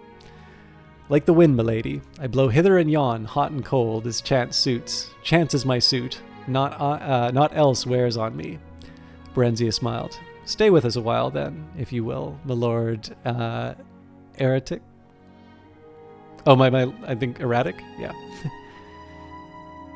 I'm slow, sorry. My lord erratic. As you wish, milady bright. After that brief exchange, Barenziah found her interest in life somehow rekindled. All that had seemed stale became fresh and new again. She greeted each day with zest, looking forward to conversation with the Nightingale and the gifts of his song. Unlike other bards, he never sang her praises nor other women's, but only of high adventure and bold deeds. When she asked him about this, he said, "What greater praise of your beauty could you ask, milady, than that which your own mirror gives you? And if words you would have, and you have those of the greatest, of those greater than my callow self, how should I vie with them? I who was born but a week gone by." For once they were speaking privately. The Queen, unable to sleep, had summoned him to her chambers so that his music might soothe her. "You are lazy and a coward, Sarah, else I hold no charm for you. Milady, to praise you, I must know you. I can never know you. You are wrapped in an enigma and clouds of enchantment. Nay, not so. Your words are what weave enchantment. Your words and your eyes, and your body. Know me if you will. Know me if you dare." He came to her then. They lay close, they kissed, they embraced. "Not even Barenziah truly knows Barenziah," he whispered softly. "So how may I, milady? You seek and know it not, nor yet for what. What would you have that you have not?" "Passion," she answered back. "Passion, and children born of it." "And for your children what? What birthright might be theirs?" Freedom, she said, the freedom to be what they would be. Tell me, you who seem wisest to these eyes and ears, and the soul that knits them, where may I find these things? One lies beside you, the other beneath you.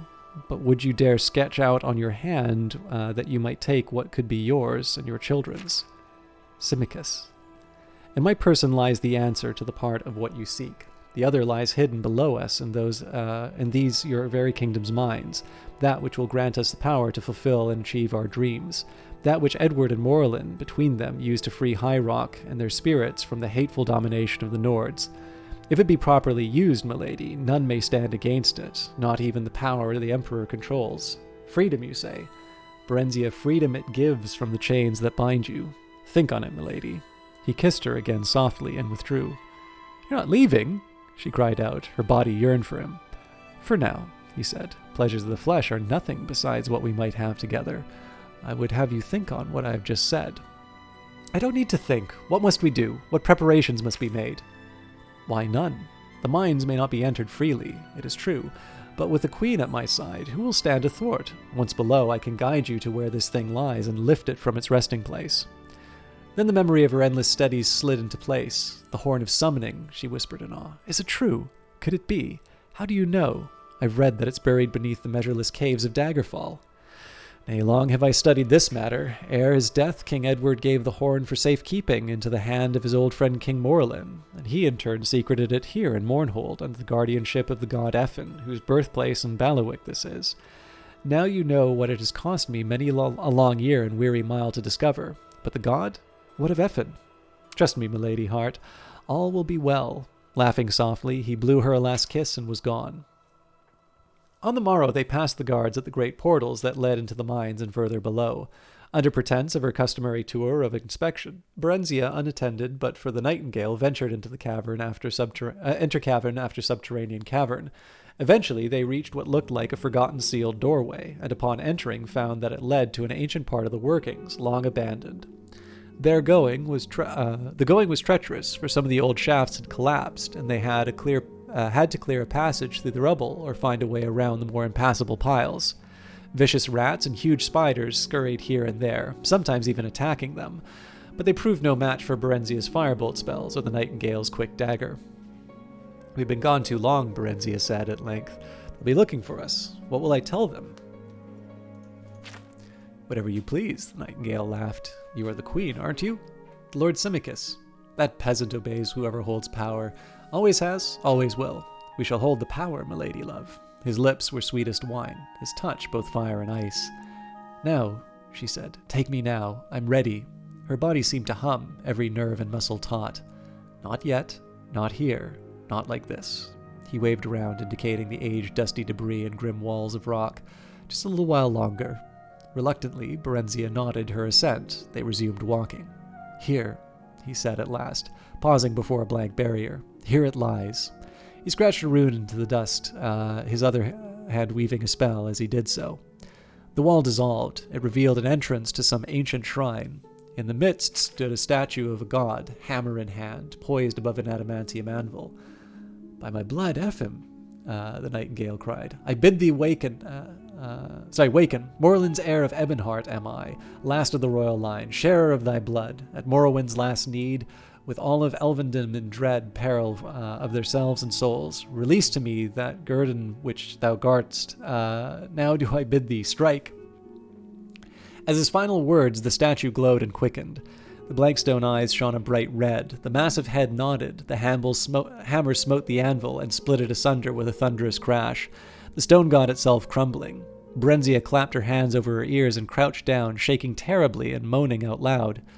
The Nightingale strode forward boldly and clasped the thing that lay among the ruins with a roar of ecstasy. He lifted it high.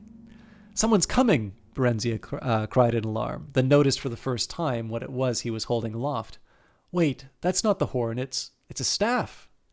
Indeed, milady, you see truly at last, the Nightingale laughed aloud.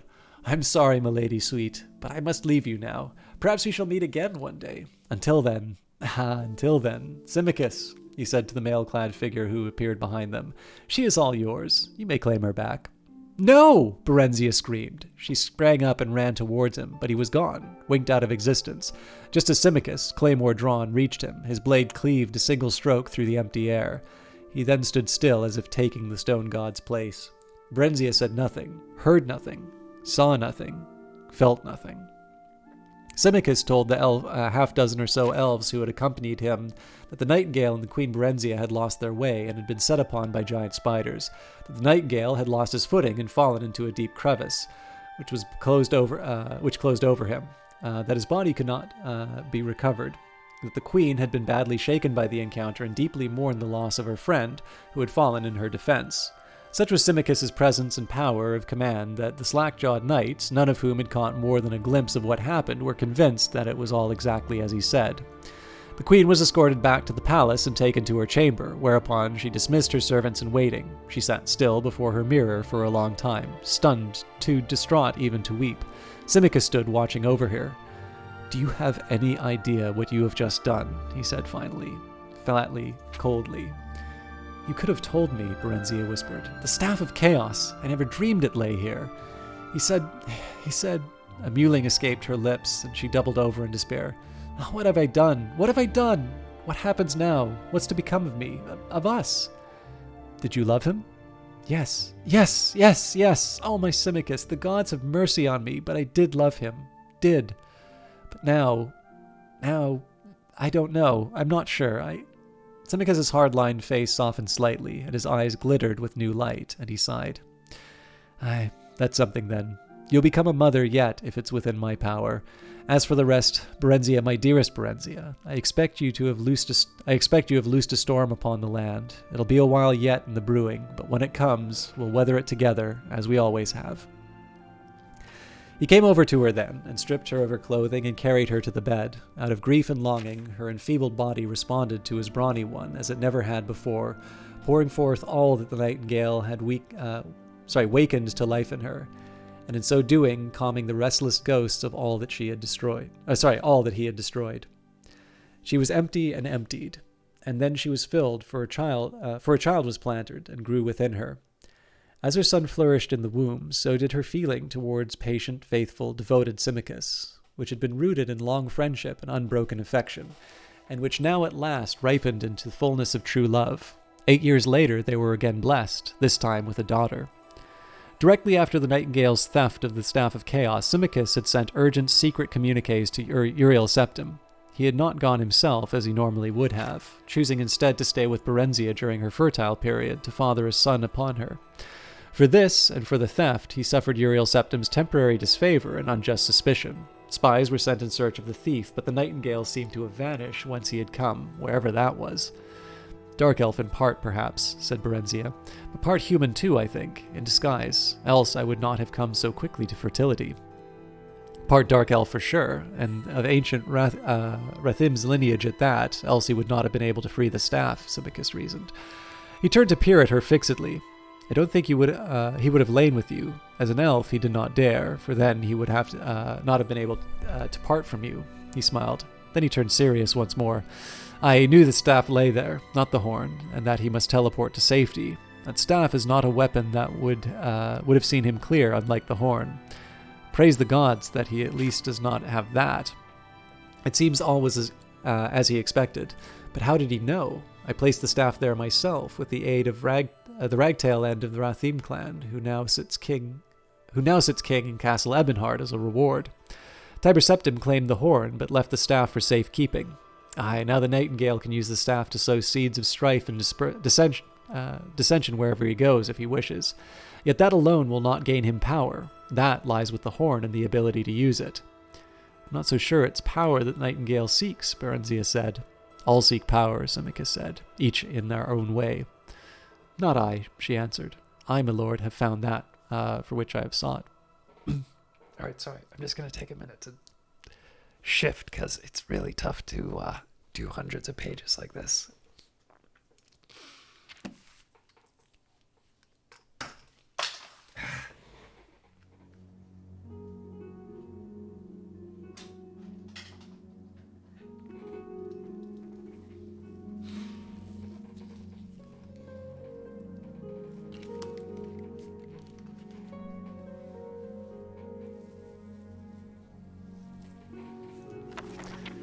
last volume. As Symmachus had predicted, the theft of the Staff of Chaos had few short-term consequences. The current emperor, Uriel Septim, sent some rather stiff messages expressing shock and displeasure at the staff's disappearance, and urging Symmachus to make every effort to locate its whereabouts and communicate developments to the newly appointed Imperial battle mage Jagar Tharn, in whose hands the matter had been placed. Tharn, Symmachus thundered in disgust and frustration as he paced about the small chamber where Barenziah, now some months pregnant, was sitting serenely, embroidering a baby blanket. Jagar Tharn, indeed. Aye, I wouldn't give him directions for crossing the street, not if you were a doddering old blind sot. What have you against him, love? I just don't trust that mongrel elf. Part dark elf, part high elf, and part the gods only know what. All the worst quality of all his combined bloods, I'll warrant, he snorted. No one knows much about him. Claims he was born in southern Valenwood, of a wood-elven mother. Seems to have been everywhere since Barenziah sunk in the contentment. The lassitude of pregnancy had only been humoring Symmachus thus far, but now she suddenly dropped her needlework and looked at him. Something had piqued her interest. Symmachus, could Jagar Tharn have been the nightingale disguised? Symmachus thought this over before replying. Nay, my love, human blood seems to be the one missing component in Tharn's ancestry. To Symmachus, Barenziah knew that that was a flaw.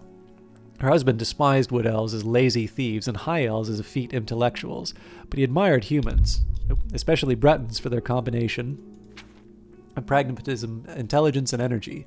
The Nightingales of Ebonheart, of the Rathiam clan, House Lalu, House of Mora in particular, I'll be bound. That house has had human blood in it since her time. Ebonheart was jealous that the staff was laid here when Tiber Septim took the Horn of Summoning from us. Barenziah sighed a little. The rivalry between Ebonheart and Mournhold reached back almost towards the dawn of Morrowind's history.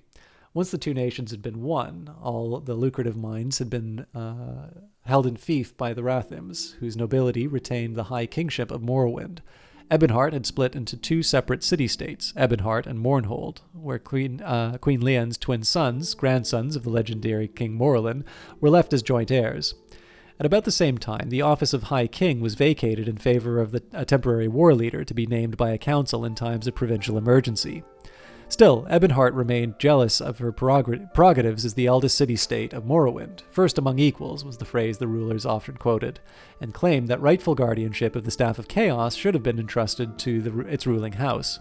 Mournhold responded that King Morlin himself had placed the staff in the keeping of the god Effin, and Mournhold was unarguably the god's birthplace. Why not tell Jagar Tharn of your suspicions, then? Let him recover the thing. As long as it's safe, what does it matter who recovers it, or where it lies? Symmachus stared at her without comprehension. It matters, he said softly after a while, but I suppose not that much. Aye, he added. Certainly not enough for you to concern yourself further with it. You just sit there and tend to your, and here he smiled at her wickedly, embroidery. Barenziah flung the sampler at him. It hit Symmachus square in the face, needle, thimble, and all. In a few more months, Barenziah gave birth to a fine son, whom they named Helseth. Nothing more was heard of the Staff of Chaos or the Nightingale. If Ebonheart had the staff in his possession, they certainly did not boast of it. The years passed swiftly and happily. Helseth grew tall and strong. He was much like his father, whom he worshipped. When Helseth was 8 years old, Barenziah bore a second child, a daughter, to Symmachus' lasting delight. Helseth was his pride, but little Morgaiah, named for Symmachus' mother, held his heart. Sadly, the birth of Morgaiah was not the harbinger of better times ahead. Relations with the Empire slowly deteriorated for no apparent reason. Taxes were raised and quotas increased with each passing year. Symmachus felt that the Emperor suspected him of having had a hand in the staff's disappearance, and sought to prove his loyalty by making every effort to comply with the escalating demands. He lengthened working hours and raised tariffs, even made up some of the difference from both the royal exchequer and his own private holdings. But the levies multiplied, and the commoners and nobles alike began to complain. It was an ominous rumble. I want you to take the children and journey to the Imperial City, Symmachus said at last, in desperation, one evening after dinner. You must make the Emperor listen, else all Mournhold will be up in revolt come spring. He grinned forcibly.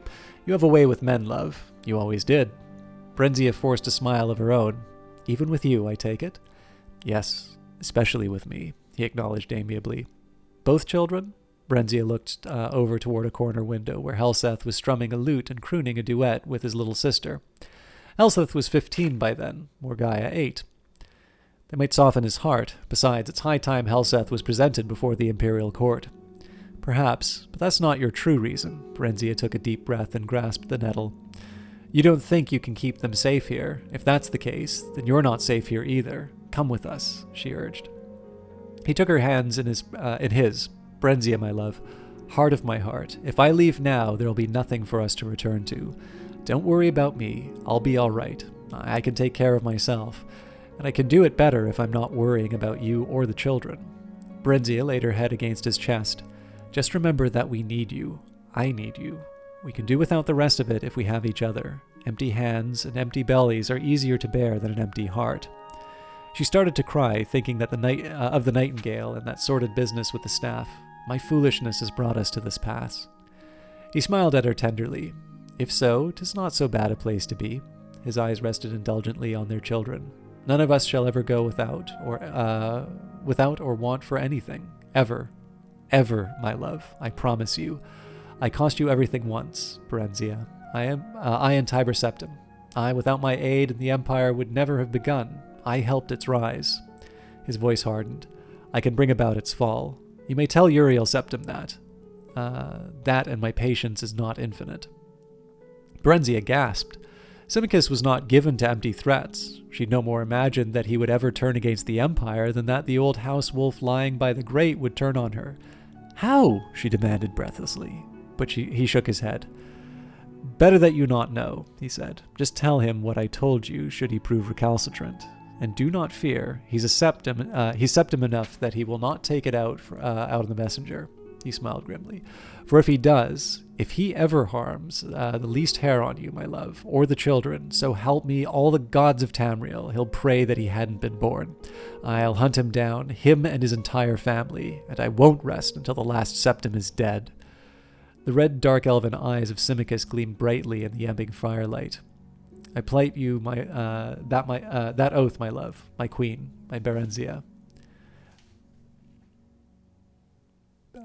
Barenziah held him as tight as she could, but in spite of the warmth of his embrace, she couldn't help shivering. Barenziah stood before the Emperor's throne, trying to explain Mournhold's straits. She'd waited weeks for an audience with Uriel Septim, having been fobbed off by this pretext or that. His Majesty is indisposed. An urgent matter demands His Excellency's attention. I'm sorry, Your Highness. There must be some mistake. Your appointment is for next week. No, see... And now it wasn't even going well. The Emperor did not make the slightest pretense at listening to her. He hadn't invited her to sit, nor had he dismissed the children. Helseth stood still as a carven image, but little Morgaya had begun to fuss. The state of her own mind didn't help her any. Shortly upon arrival at her lodgings, the Mournholdian ambassador to the Imperial City had demanded entry, bringing with him a sheaf of dispatches from Symmachus.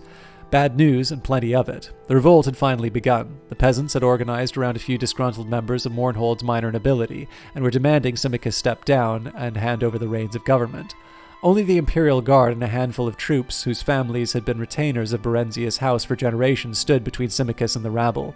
Hostilities had already broken out, but apparently Symmachus was safe and still in control. Not for long, he wrote. He entreated Barenziah to try her best with the Emperor. But in any case, she was to stay in the Imperial City until he wrote to tell her that it was safe to go back home with the children.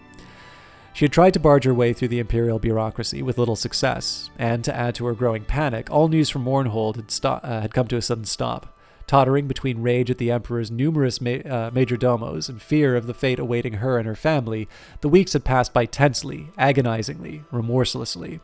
Then one day the Mournholdian ambassador came calling to tell her that she should expect news from Symmachus the following night at the latest, not through the regular channels, but by Nighthawk. Seemingly, by the same stroke of luck, she was informed that same day by a clerk from the Imperial Court that Uriel Septim had finally consented to grant her an audience early on the morrow. The Emperor had greeted the three of them when they came into the audience chamber with a too bright smile of welcome that nonetheless didn't reach his eyes.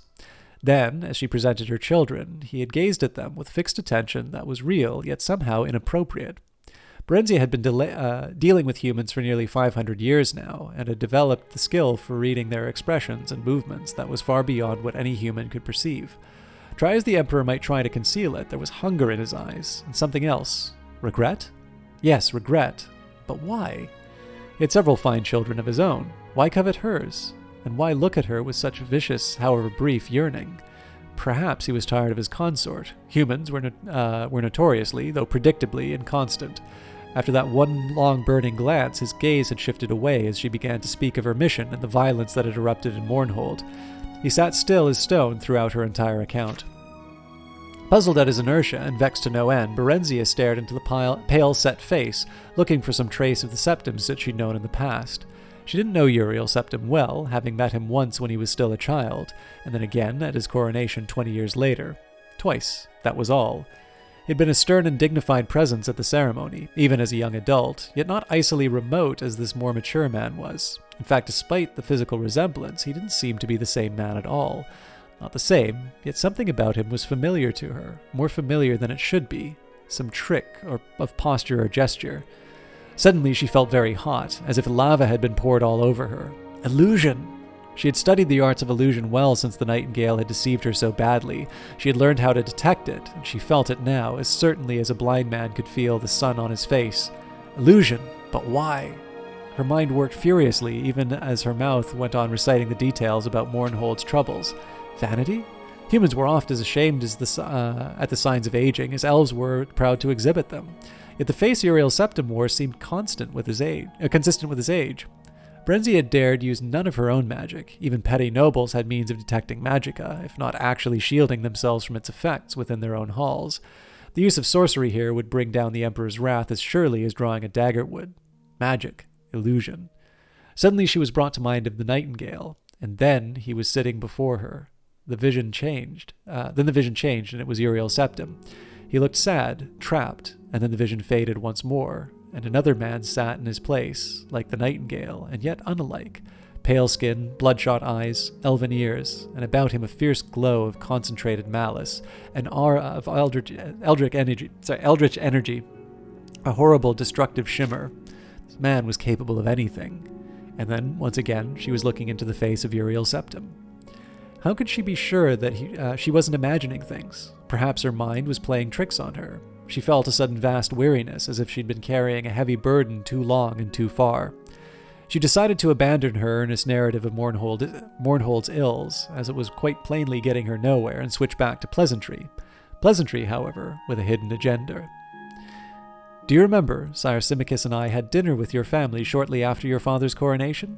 You were no older than a tiny Morgaya here. We were greatly honored to be the only guests that evening, except for your best friend Justin, of course. Ah, yes, the Emperor said, smiling cautiously, very cautiously. I do believe I recall that. You and Justin were such friends, Your Majesty. I was told he died not long after. A great pity. Indeed, I still do not like to speak of him. The eyes turned blank, or blanker if it had been possible. As for your request, milady, we shall take it under advisement and let you know. Barenziah bowed, as did the children. A nod from the Emperor dismissed them, and they backed away from the Imperial presence. She took a deep breath when they emerged from the throne room. Justin had been an imaginary playmate, although young Uriel had insisted that a place be set for Justin at every meal. Not only that, Justin, despite the boyish name, had been a girl. Symmachus had kept up the joke long after she had gone the way of imaginary childhood friends, inquiring after Justin's health whenever he and Uriel Septim met, and being responded to in as mock-serious a fashion. The last Barenziah had heard of Justin several years ago. The Emperor had evidently joked elaborately to Symmachus that she had met an adventurous, though incorrigible Khajiit youth, married him, and settled down in Lilendril to raise fire ferns and mugworts. The man sitting on the Emperor's divan was not Uriel Septim. The Nightingale? Could it be? Yes. Yes! A chord of recognition ran through her, and Barenziah knew that she was right. It was him. It was. The Nightingale, masquerading as the Emperor. Symmachus had been wrong. So wrong. What now? She wondered frantically. What had become of Uriel Septim? And more to the point, what did it mean for her and Symmachus and all of Mournhold? Thinking back, Barenziah guessed that their troubles were due to this false emperor, this Nightingale-spawned glamour, or whatever he really was. He must have taken Uriel Septim's place shortly before the unreasonable demands on Mournhold had begun. That would explain why relations had deteriorated for so long, as humans reckon time. Long after her disapproved liaison with Tiber Septim, the Nightingale knew of Symmachus's famed loyalty to and knowledge of the Septim house, and was effecting a preemptive strike. If that was the case, they were all in terrible danger. She and the children were in his power here in the Imperial City, and Symmachus was left alone to deal with the troubles of the Nightingales brewing in Mournhold. What must she do? Barenziah impelled the children ahead of her, a hand on each shoulder, trying to stay cool, collected, her ladies-in-waiting and personal knight's escort trailing behind. Finally, they reached their waiting carriage. Even though their suite of rooms is only a few blocks from the palace, royal dignity forbade they travel on foot, even for short distances, and for once Barenziah was now glad of it. The carriage seemed a kind of refuge now, false as she knew the feeling must be. A boy dashed up to one of them, and the guards handed him a scroll, and then pointed towards the carriage. The guard brought it to her.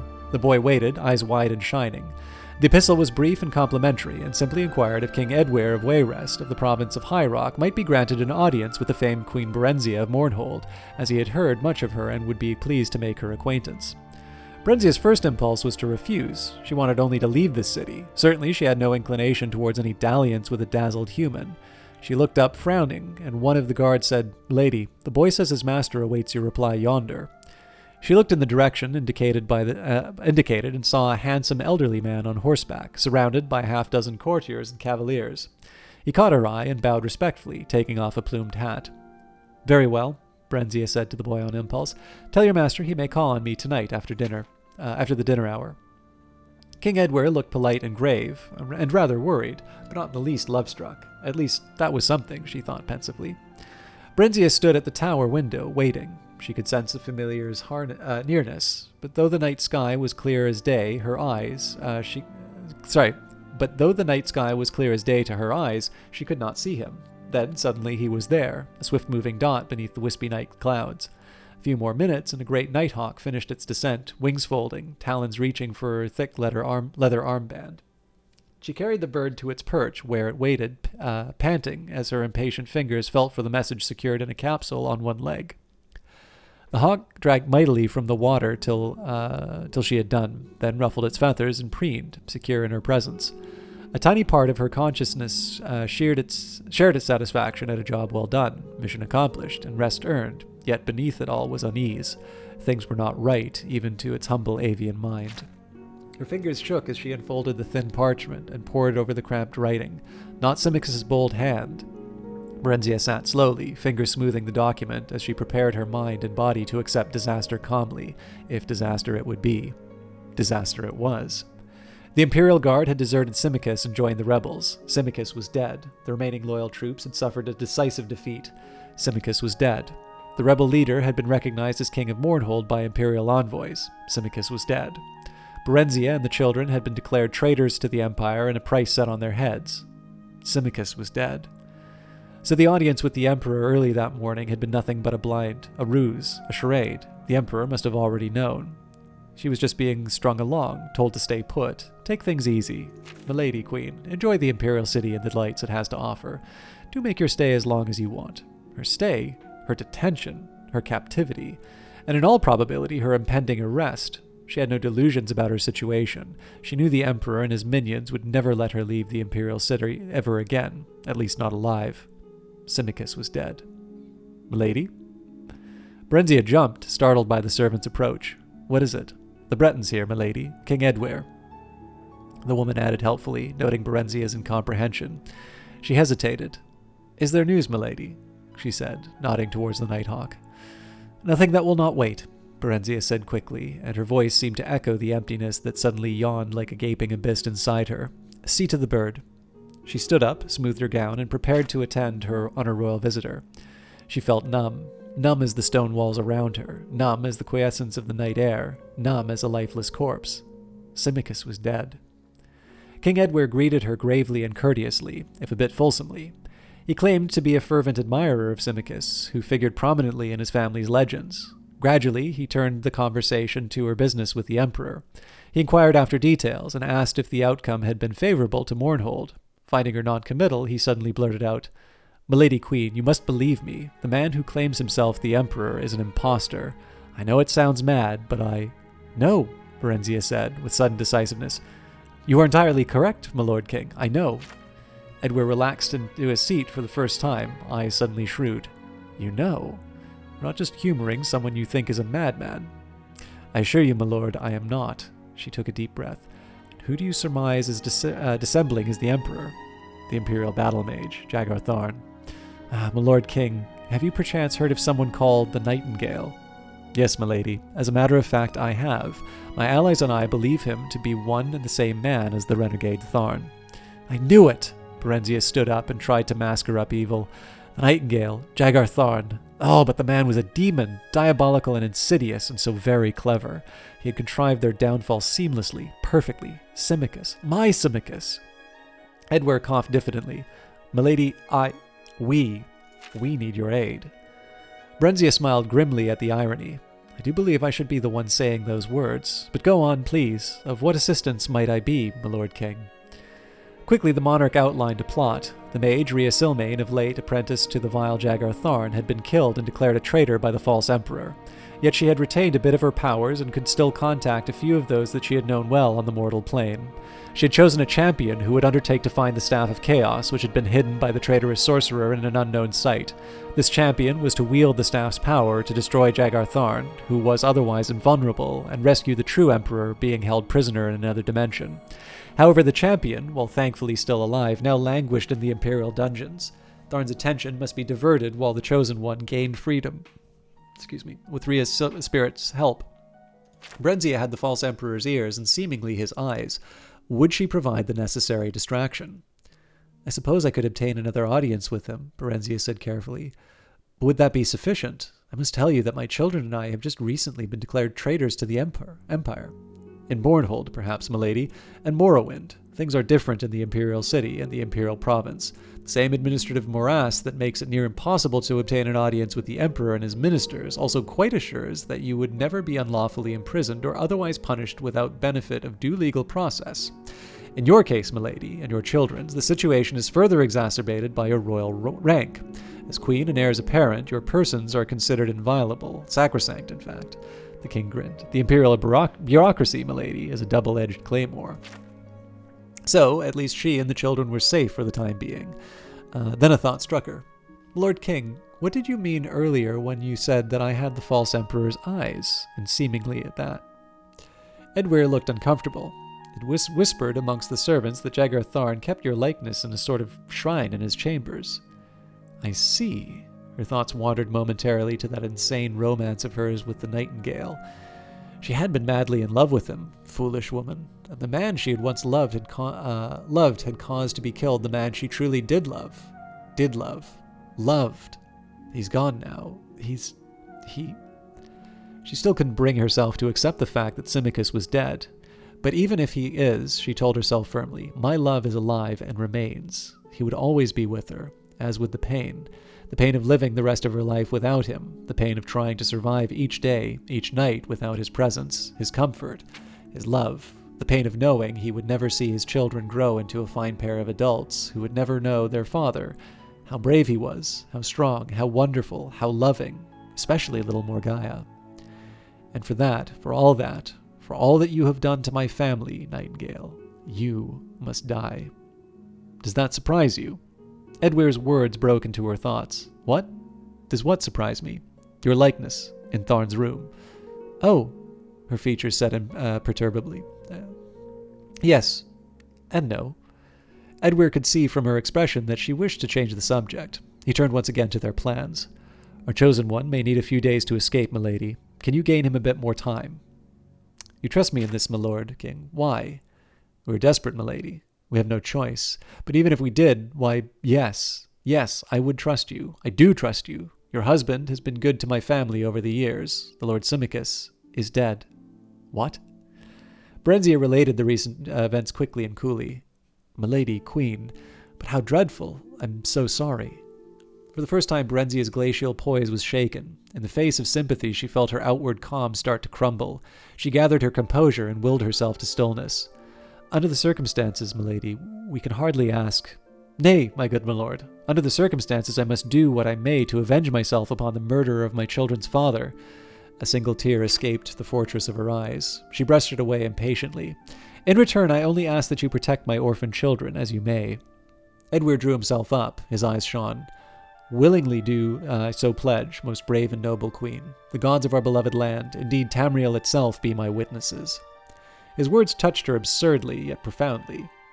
"I thank you from my heart and my soul, good Lord King Edwir. You have mine and my children's everlasting She broke down. She did not sleep that night, but sat in a chair beside her bed, hands folded in her lap, thinking deep and long into the waxing and waning of the darkness. She would not tell the children, not yet, not until she must. She had no need to seek another audience with the Emperor. A summons arrived at first light. She told the children she expected to be gone a few days, bade them give the servants no trouble, and kissed them goodbye. Morgaya whimpered a bit. She was bored and lonely in the Imperial City. Helseth looked dour, but said nothing. He was very much like his father. His father. At the Imperial Palace, Barenziah was escorted not into the great audience hall, but into a smaller parlor where the Emperor sat at a solitary breakfast. He nodded a greeting and waved his hand toward the window. Magnificent view, isn't it?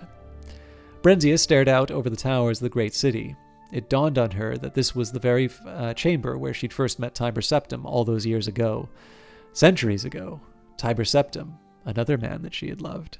Who else had she loved? Symmachus, Tiber Septim, and Straw. She remembered the big blonde stable boy with sudden and intense affection. She never realized it until now, but she had loved Straw, only she had never let him know. She'd been so young then. Those had been carefree days, halcyon days, before everything, before all this, before him. Not Symmachus, the nightingale. She was shocked in spite of herself. The man could still affect her, even now. Even after all that had happened, a strong wave of inchoate emotion swept over her. When she turned back at last, Uriel Septim had vanished, and the nightingale sat in his place. "You knew," he said quietly, scanning her face. "You knew instantly. I wanted to supervise you. You might at least have pretended." Barenziah spread her arms, trying to pacify the maelstrom churning deep inside her. "I'm afraid my skill at pretense is no match for yours, my liege," he sighed. "You're angry." "Just a little, I must admit," she said icily. "I don't know about you, but I find betrayal a trifle offensive." "How human of you." She took a deep breath. "What do you want of me?" "Now you are pretending." He stood up to face her directly. "You know what I want of you." "You want to torment me. Go ahead. I'm in your power, but leave my children alone." No, I don't want that at all, Barenziah." He came near, speaking low in the old caressing voice that had sent shivers cascading through her body, the same voice that was doing the same thing to her here and now. "Don't you see? This was the only way." His hands closed on her arms. She felt her resolve fading, her disgust at him weakening. "You could have taken me with you." Unbidden tears gathered in her eyes. He shook his head. "I didn't have the power. But now I have it all. Mine to have, mine to share, mine to give. To you." He once more waved his hands toward the window in the city beyond. "All Tamriel is mine to lay at your feet, and that is only the beginning." "It's too late, too late. You left me to him." "He's dead. Peasant's dead. Scant few years. What do they matter? The children can be adopted by me, and we'll have others together, Barenziah. Oh, and what children they'll be. What things shall pass on to them. Your beauty, my magic. I have powers you haven't even dreamt of, not in your most untamed imaginings." He moved to kiss her. She slipped his grasp and turned away. "I don't believe you." "You do, you know. You're still angry, that's all." He smiled, but it didn't reach his eyes. "Tell me what you want, Barenziah. Barenziah, my beloved, tell me. It shall be yours." Her whole life flashed in front of her, the past, the present, and the future still to come. Different times, different lives, different Barenziahs. Which one was the real one? Which one was the real Barenziah? For by that choice she would determine the shape of her fate. She made it. She knew. She knew who the real Barenziah was, and what she wanted. "A walk in the garden, my liege," she said. "A song or two, perhaps." The nightingale laughed. "You want to be courted." "And why not? You do it so well. It's been long, besides, since I've had the pleasure." He smiled. "As you wish, my lady Queen Barenziah. Your wish is my command." He took her hand and kissed it. "Now and forever." And so they spent their days in courtship, walking, talking, singing, and laughing together, while the Empire's business was left to subordinates. "I'd like to see the staff," Barenziah said idly one day. "I only had a glimpse of it, you'll recall." He frowned. "Nothing would give me greater pleasure, heart's delight, but that would be impossible." "You don't trust me," Barenziah pouted, but softened her lips when he leaned over for a kiss. Nonsense, my love. Of course I do, but it isn't here, he chuckled. In fact, it isn't anywhere. He kissed her again, more passionately this time. You're talking in riddles again. I want to see it. You couldn't have destroyed it. Ah, you've gained in wisdom since we last met. You've inspired my hunger for knowledge somewhat. She stood up. The Staff of Chaos can't be destroyed, and it can't be removed from Tamriel, not without the direst consequences to the land itself. Ah, you impress me, my love. All true, it is not destroyed, and it is not removed from Tamriel. And yet, as I said, it can't be anywhere. It isn't anywhere. Can you solve the puzzle? He pulled her to him, and she leaned into his embrace. Here's a greater riddle still, he whispered. How does one make one of two? That I can and will show you. Their bodies merged, lips tangled together. Later, when they had drawn a bit apart and he lay dozing, she thought sleepily, 1 of 2, 2 of 1, 3 of 2, 2 of 3. What cannot be destroyed or banished might be split apart, perhaps. She stood up, eyes blazing. She started to smile. The Nightingale kept a journal. He scribbled entries into it every night after quick reports from underlings. It was locked in a bureau. The lock was a simple one. She had, after all, been a member of the Thieves' Guild in a past life. In another life, another Barenziah. One morning, Barenziah managed to sneak a quick look at it while he was occupied at his toilet.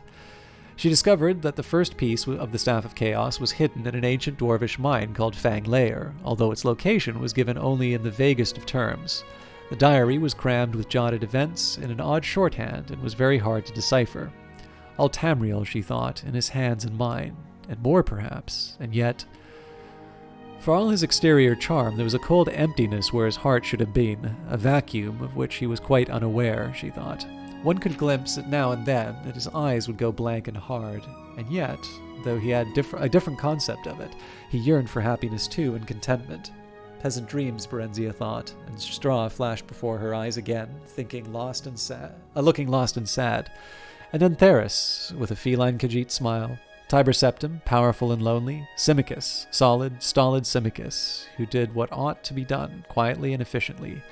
The Nightingale. The Nightingale. A riddle and a certainty, both the darkness and the light. The Nightingale who would rule all and more, and spread chaos in the name of order. Barenziah got reluctant leave from him to visit her children, who had yet to be told of their father's death and of the Emperor's offer of protection. She finally did, and it wasn't easy. Morgaya clung to her for what seemed an era, sobbing wretchedly, while Helseth ran off into the garden to be alone, afterward refusing all her attempts to speak to him on the subject of his father, or even to let her hold him to her breast. Edward called on her while she was there. She told him what she had discovered so far, explaining that she must remain a while yet and learn more as she could.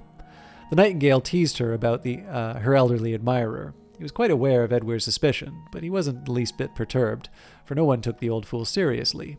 Barenziah even managed to arrange a reconciliation of sorts between them. Edward publicly recanted his misgivings, as his old friend the Emperor forgave him. He was afterward invited to dine with them at least once a week. The children liked Edward, even Helseth, who disapproved of his mother's liaison with the Emperor and consequently detested him. He had become surly and temperamental as the days passed, and frequently quarreled with both his mother and her lover. Edward was not happy with the affair either, and the Nightingale took great delight in times in openly displaying his affection for Barenziah just to nettle the old man. They could not marry, of course, for Real Septim was already married. At least, not yet. The Nightingale had exiled the Empress shortly after taking the Emperor's place, but he had not dared harm her.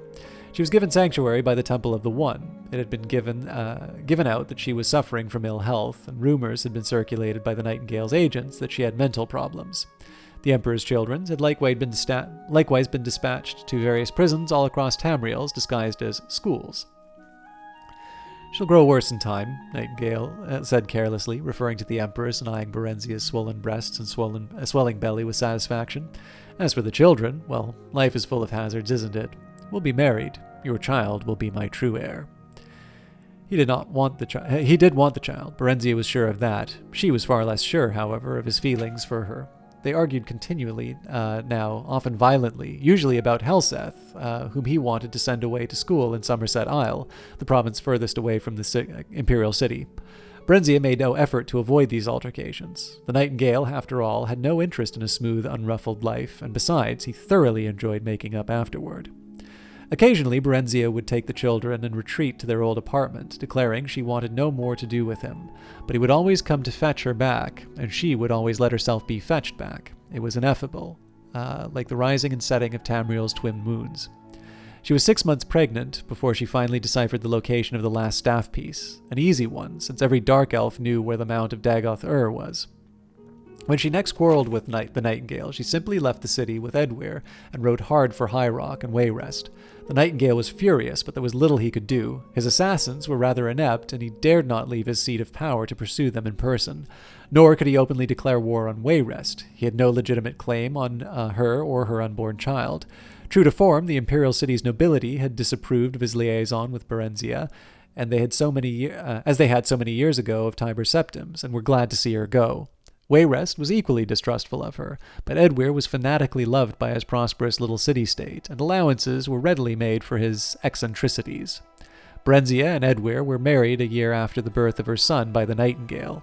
In spite of this unfortunate fact, Edwyr doted on her and her children. She, in turn, did not love him, but she was fond of him, and that was something. It was nice to have someone, and Wayrest was a very good place for children to grow up. And while they waited and bided their time and prayed for the champion's success in his mission. Barenziah could only hope that he wouldn't take very long, whoever this unnamed champion was.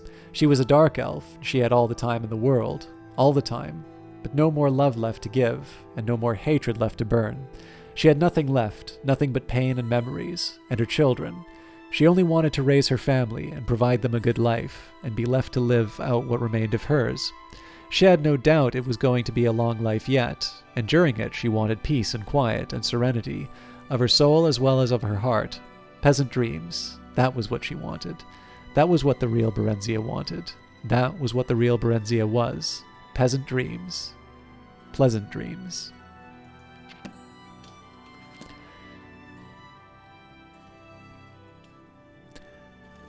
So the plan was to do some research on the location, but let's go to the arena. I realize this episode is a lot of reading, which I don't necessarily mind, but I do want to try it at least.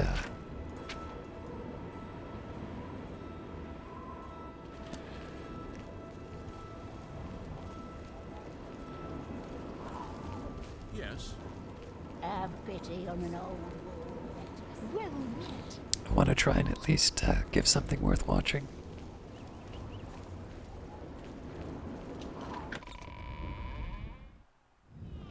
Speak.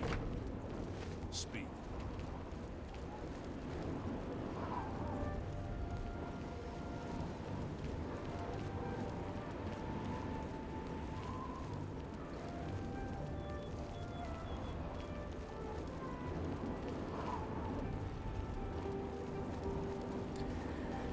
Sadly, I don't have my device for note-taking beside me, so trying to read the commentaries will be a bit of a pain again.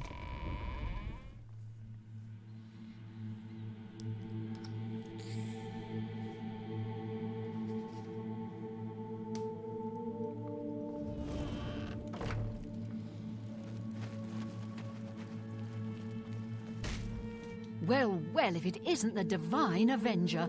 How's our new Grand Champion, huh? You ready to make me some money?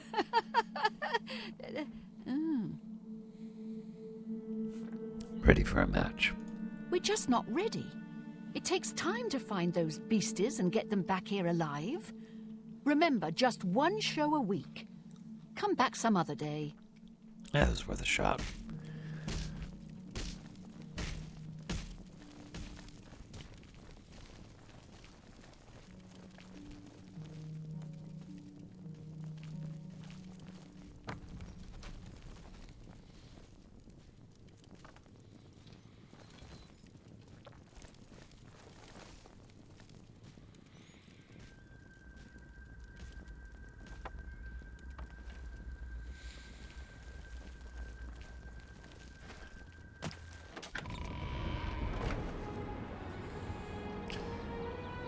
Alright, so there's something of a limit in terms of what I can actually do.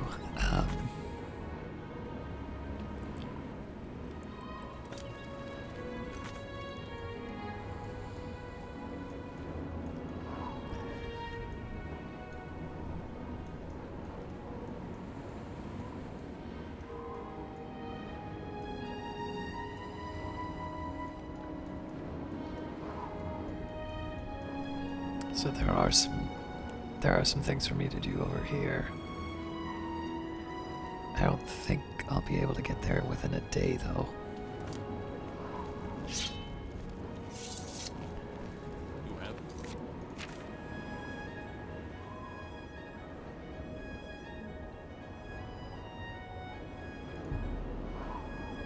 my ear says so.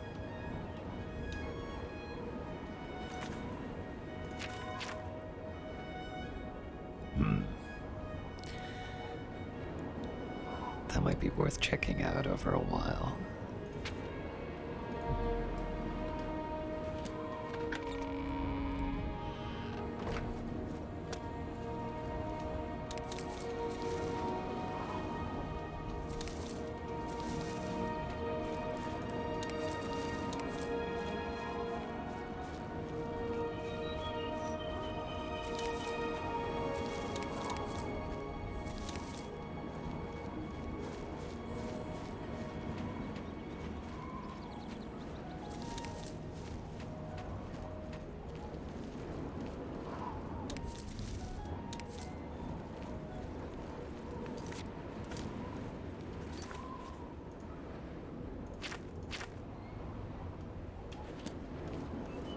Remember, trespassing in the Imperial Palace is a serious crime.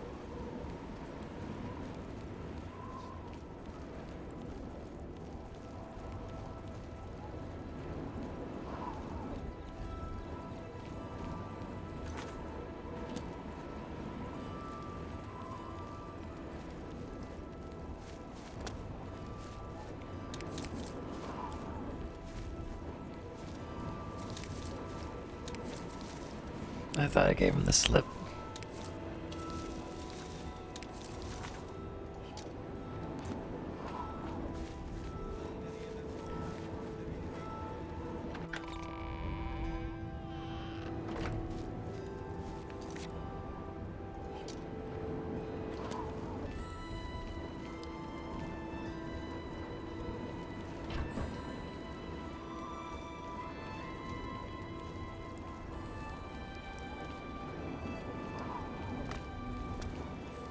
What is it, citizen?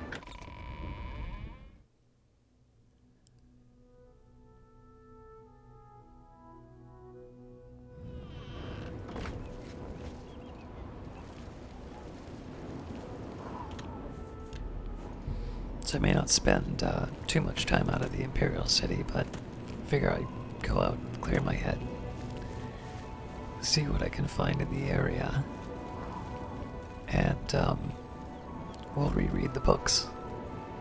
I just need to do something else, otherwise I'm gonna run out of my voice.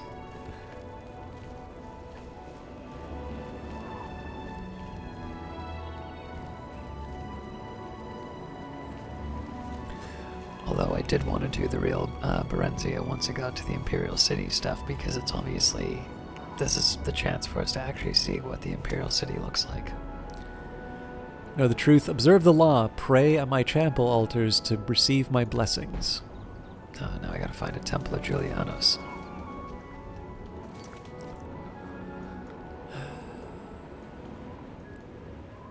Maybe at Coral. It's probably not worth it though.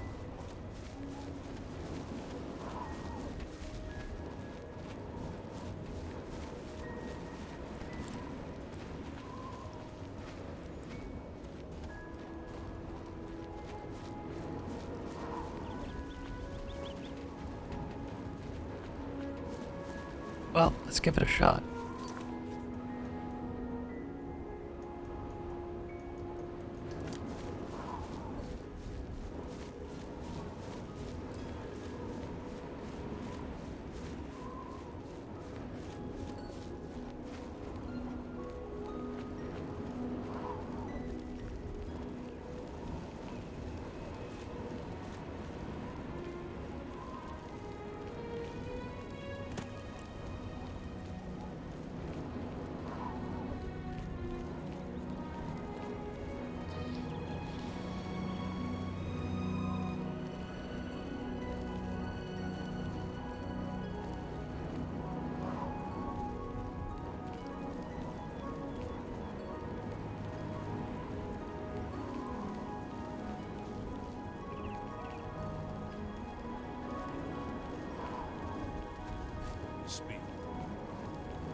Alright, I am gonna deal with that portal.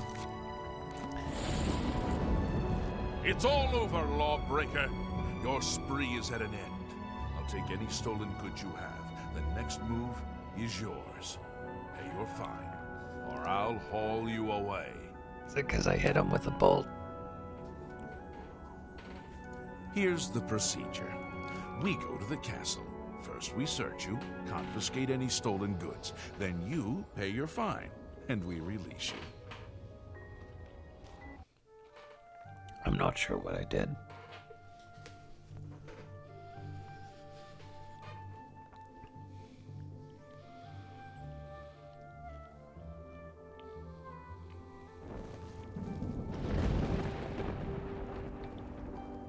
Yeah, I think you guys have got some bigger problems.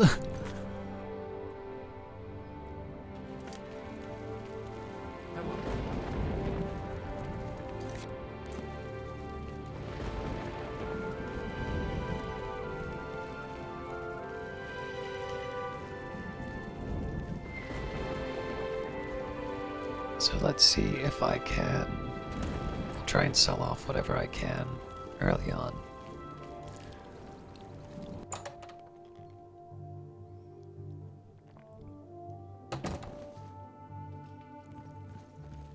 I don't mean to impose, but I'm hoping you can help me. My daughter, Dharma, is missing, and I don't know what to do. Tell me more. That's right. My daughter, Dharma, never came back from Hackdirt. I'm dreadfully worried something may have happened to her. Can you help? Yes, I'll help find Dharma. I can't thank you enough for your kindness. She was supposed to make a delivery to a Tira Moslin in Hackdirt, so I would start there. In case it may be useful, she was with Blossom, her horse, I mean. Dharma loves that animal and would never willingly abandon her. Tell me more about your daughter. The best daughter a mother could ask for. Kind-hearted and a friend to everyone she meets. Where's Hackdirt? A rather isolated village south of Coral. We do some business with the trader there. Small volume, but she pays well.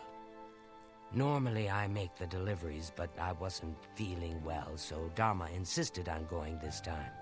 I do hope nothing has happened to her. Anything else you can tell me? Have you found her? Is she safe? I'm working on it. I am so worried about her. Please find her. Knowledge is the key to success in any endeavor.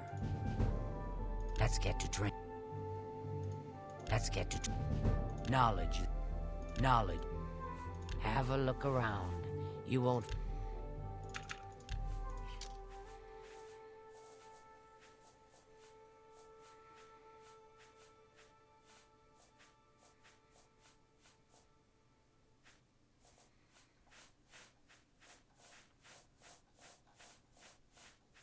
Huh.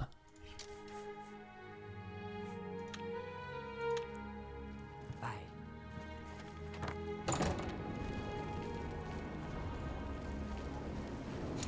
Slight change of weather, apparently.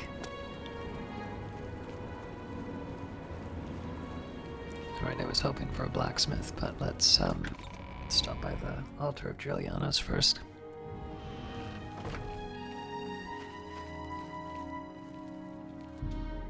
Your weight is true in the scales of Julianos. What is it? How are you today? Rejoice, through faith your afflictions are banished. Thanks for Hello. Excellent. Have you heard the odd noise?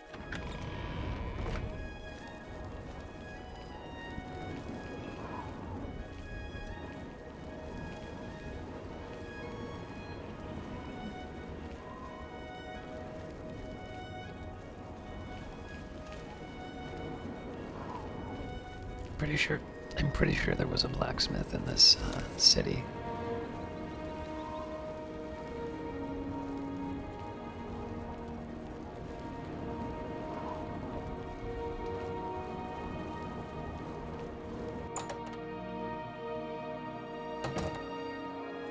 Well met. Only quality goods for sale here. What can I interest you in? I feel like I should... Yeah, well, we can at least get rid of one of the bows.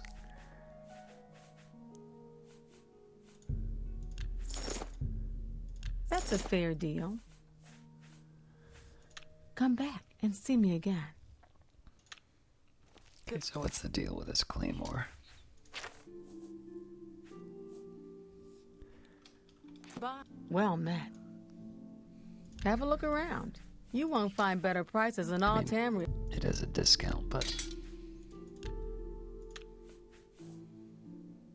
it's definitely a load off. Tell your friends about me. Bye.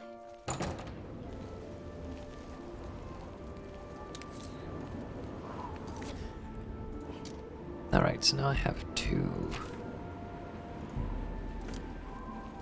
I'm gonna have two tasks. One, trying to help find the missing daughter, but also to try and get that Oblivion gate.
That isn't Hector, is it?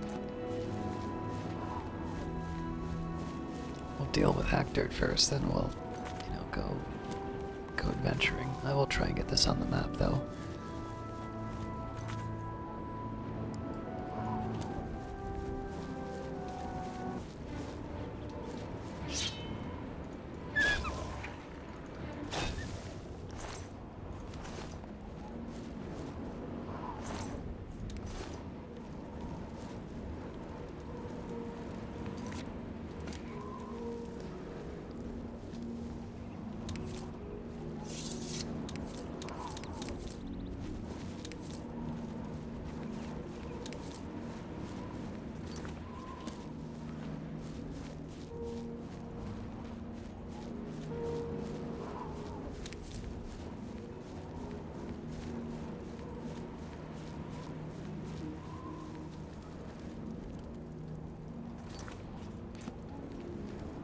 This doesn't look good.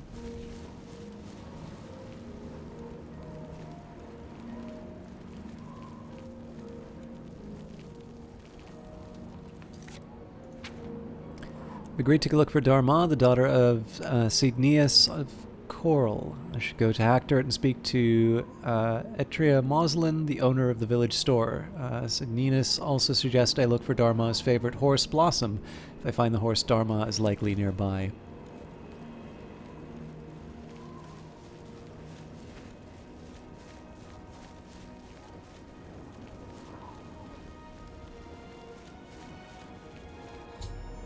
I found Dharma's horse behind Moslin's dry goods in Hactor. I should ask Etira Moslin if she knows what happened to Dharma.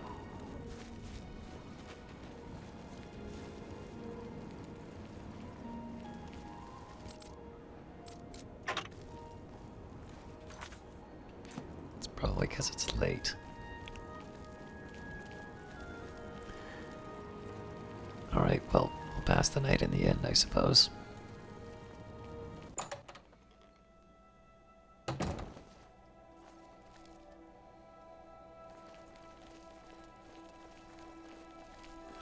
Okay.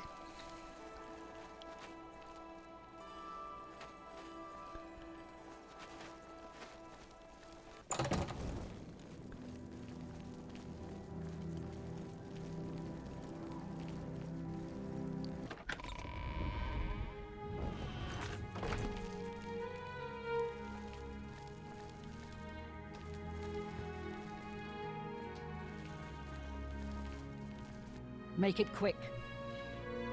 What can you tell me about... First of all, tell me about Hector. We scrape by. Not that we've ever had naught but trouble from outsiders like you. You'd best be moving on if you know what's good for you. How about you tell me about Dharma, and then I'll get out of your city as soon as possible. I don't know any Dharma. If you're talking about that cursed Agonian swindler from Coral, I'd like to know where she is too. What's her horse doing here, then? That's my horse. Owned it for years. Now either buy something or get out. Say what you're going to say.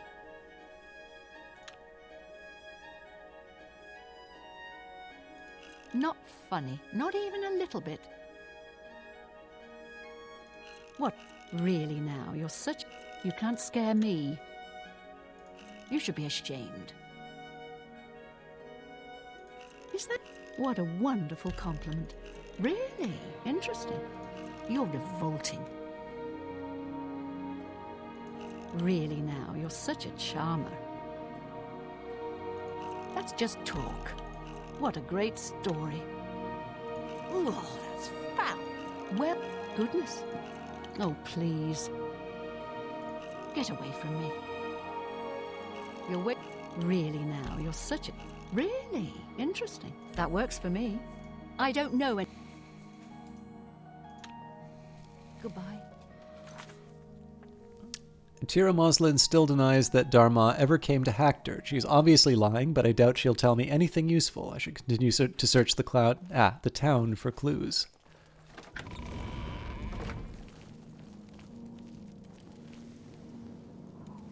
Let me give you some advice, stranger. Leave. Now. You ain't welcome here. Ready to leave as soon as possible. Tell me more about I got Hector. nothing to say to you, stranger. Outsiders have always tried to destroy us, but we've always survived. I don't doubt it. I'm through talking to you. Yep, I'm through too. Just get out of the way and let me get into this building.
I found a trap door that seems to lead to the caverns beneath Hector. I should enter these caverns and search for Dharma.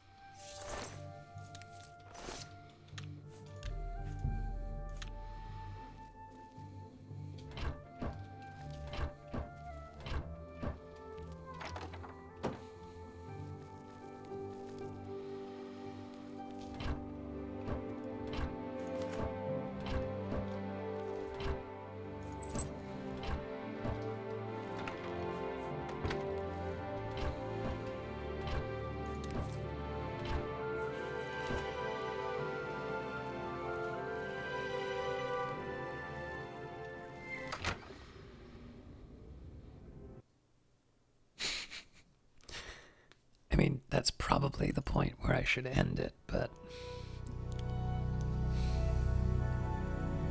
let's try and give it a little more time.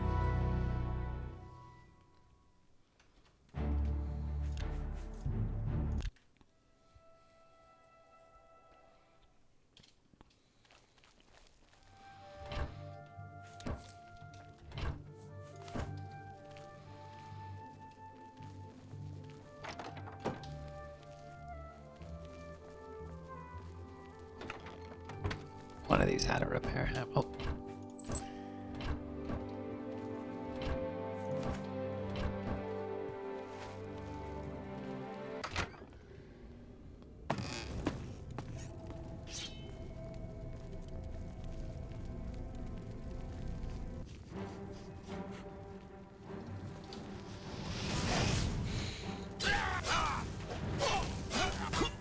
I fought mudcrabs more fearsome than you.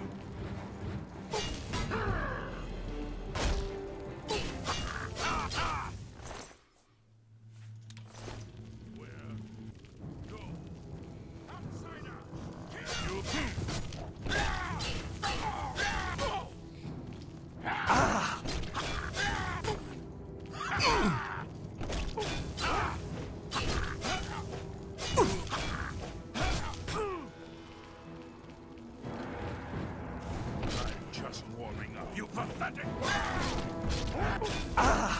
You...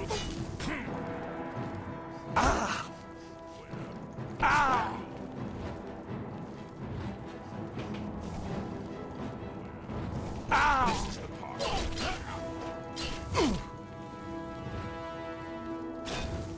Come on.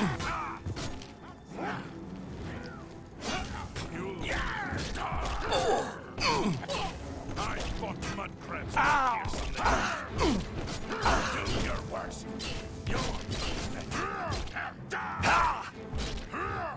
The adventure of Kayas cannot end getting beaten to death by clubs.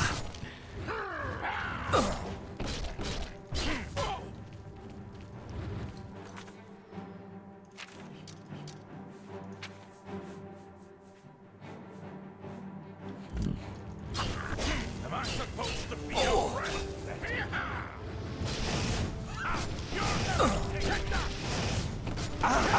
Damn you! Take that! Die! You answer all the same. Oh. Die!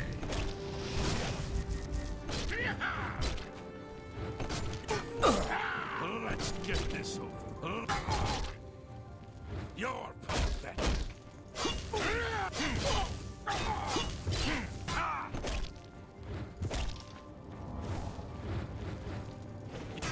This ends here.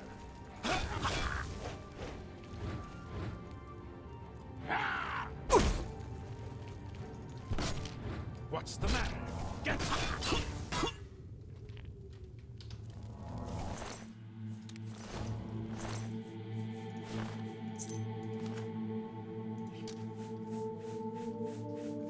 I think I can go without the bone.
Obviously, the whole point of sneaking is defeated by having my fan with a torch behind me, but can't quite bring myself to tell him to stay put.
So I am intrigued by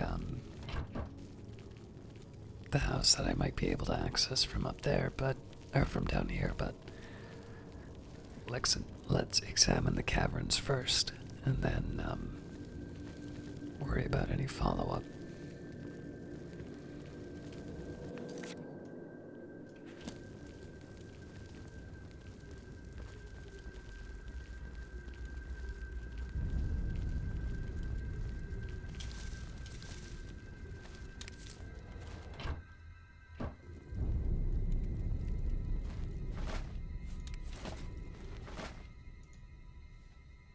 Whoa.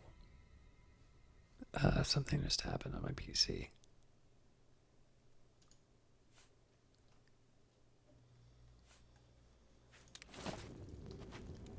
Alright, hopefully that won't affect the recording.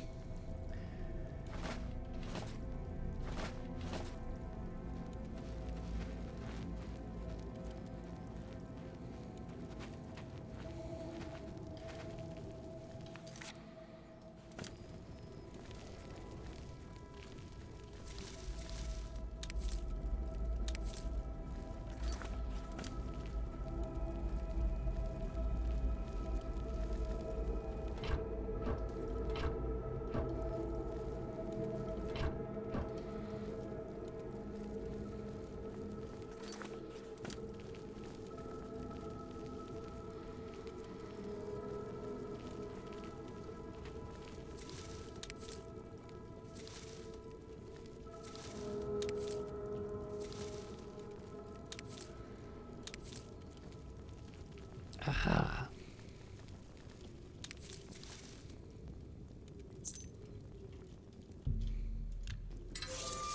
Please, let me out of here. You must help me escape. I think these creatures plan to do something horrible to me tonight. I'll let you out. Thank you. Hurry. We need to get out of here, quick. Thank you. Let's get out of here.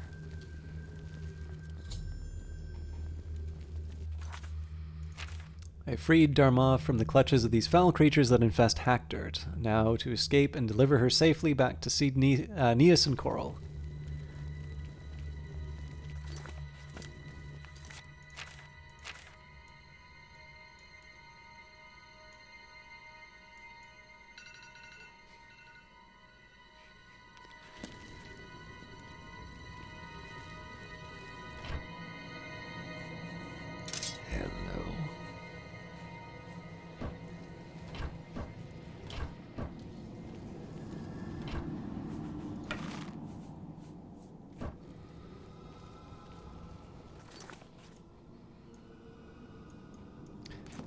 It says Natch Pinder's house is the one I should be going through.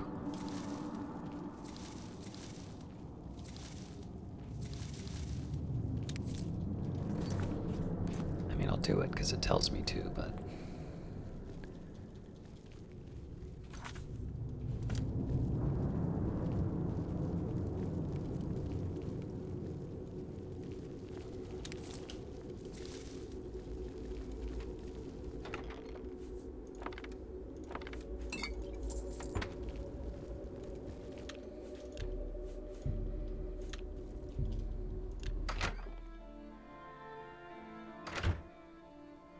Seen my horse? I can't leave her here.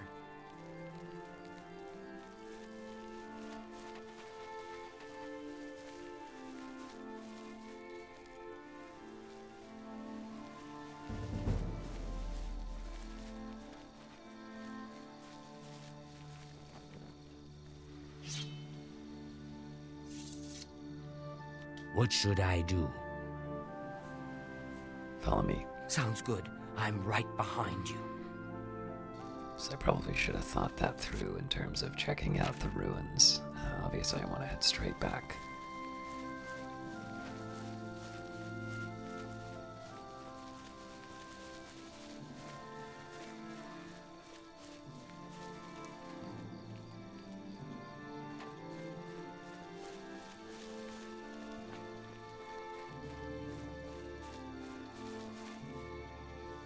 God, where's my escort gone?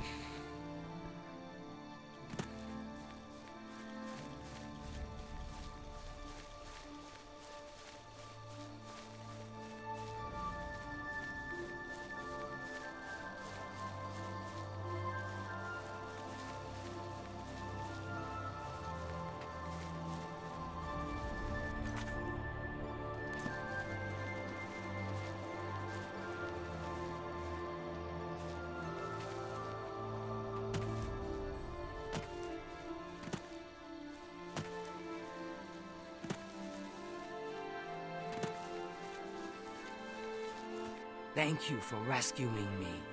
My mother will be so pleased when we arrive back in Coral safe and sound. Let's go. Indeed, let's go. Ah, alright, that's more like it.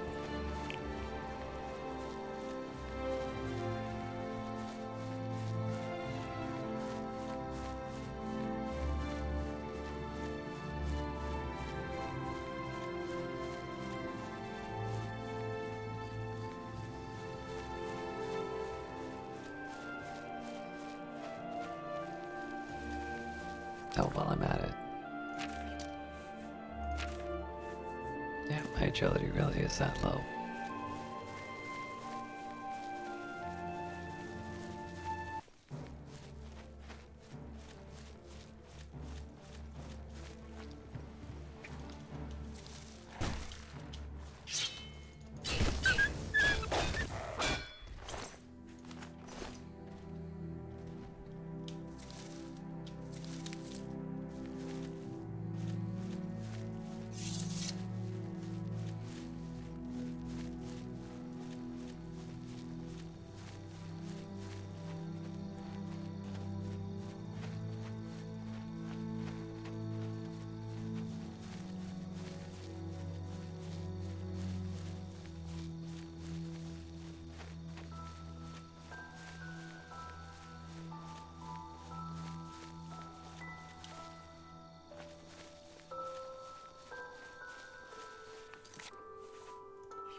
Have you found her?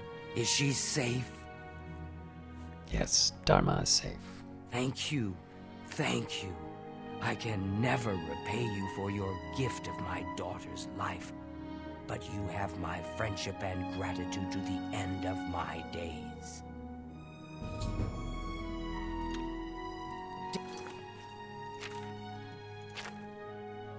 Signius was overjoyed to see her daughter again. They both thanked me profusely and swore their eternal gratitude, and Signius gave me free mercantile training.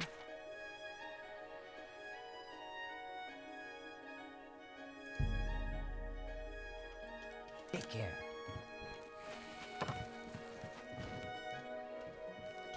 Hi there. Well met. My hero. Be seeing you. Just want to see if there was an interaction between the mother and daughter. Nope. Alright. Well, it's 2 a.m., so it's probably unlikely I'm going to be able to get it back to the Imperial City on time. But I think for next week I'm going to try and see what's going on with the Thieves Guild. If nothing else, we will try and subject our brains to the commentaries again. And failing that, we will head back to the library and see what our ally has to say. But until next week, thank you very much for watching, and we'll see you next time with a slightly less literary adventure of Caius.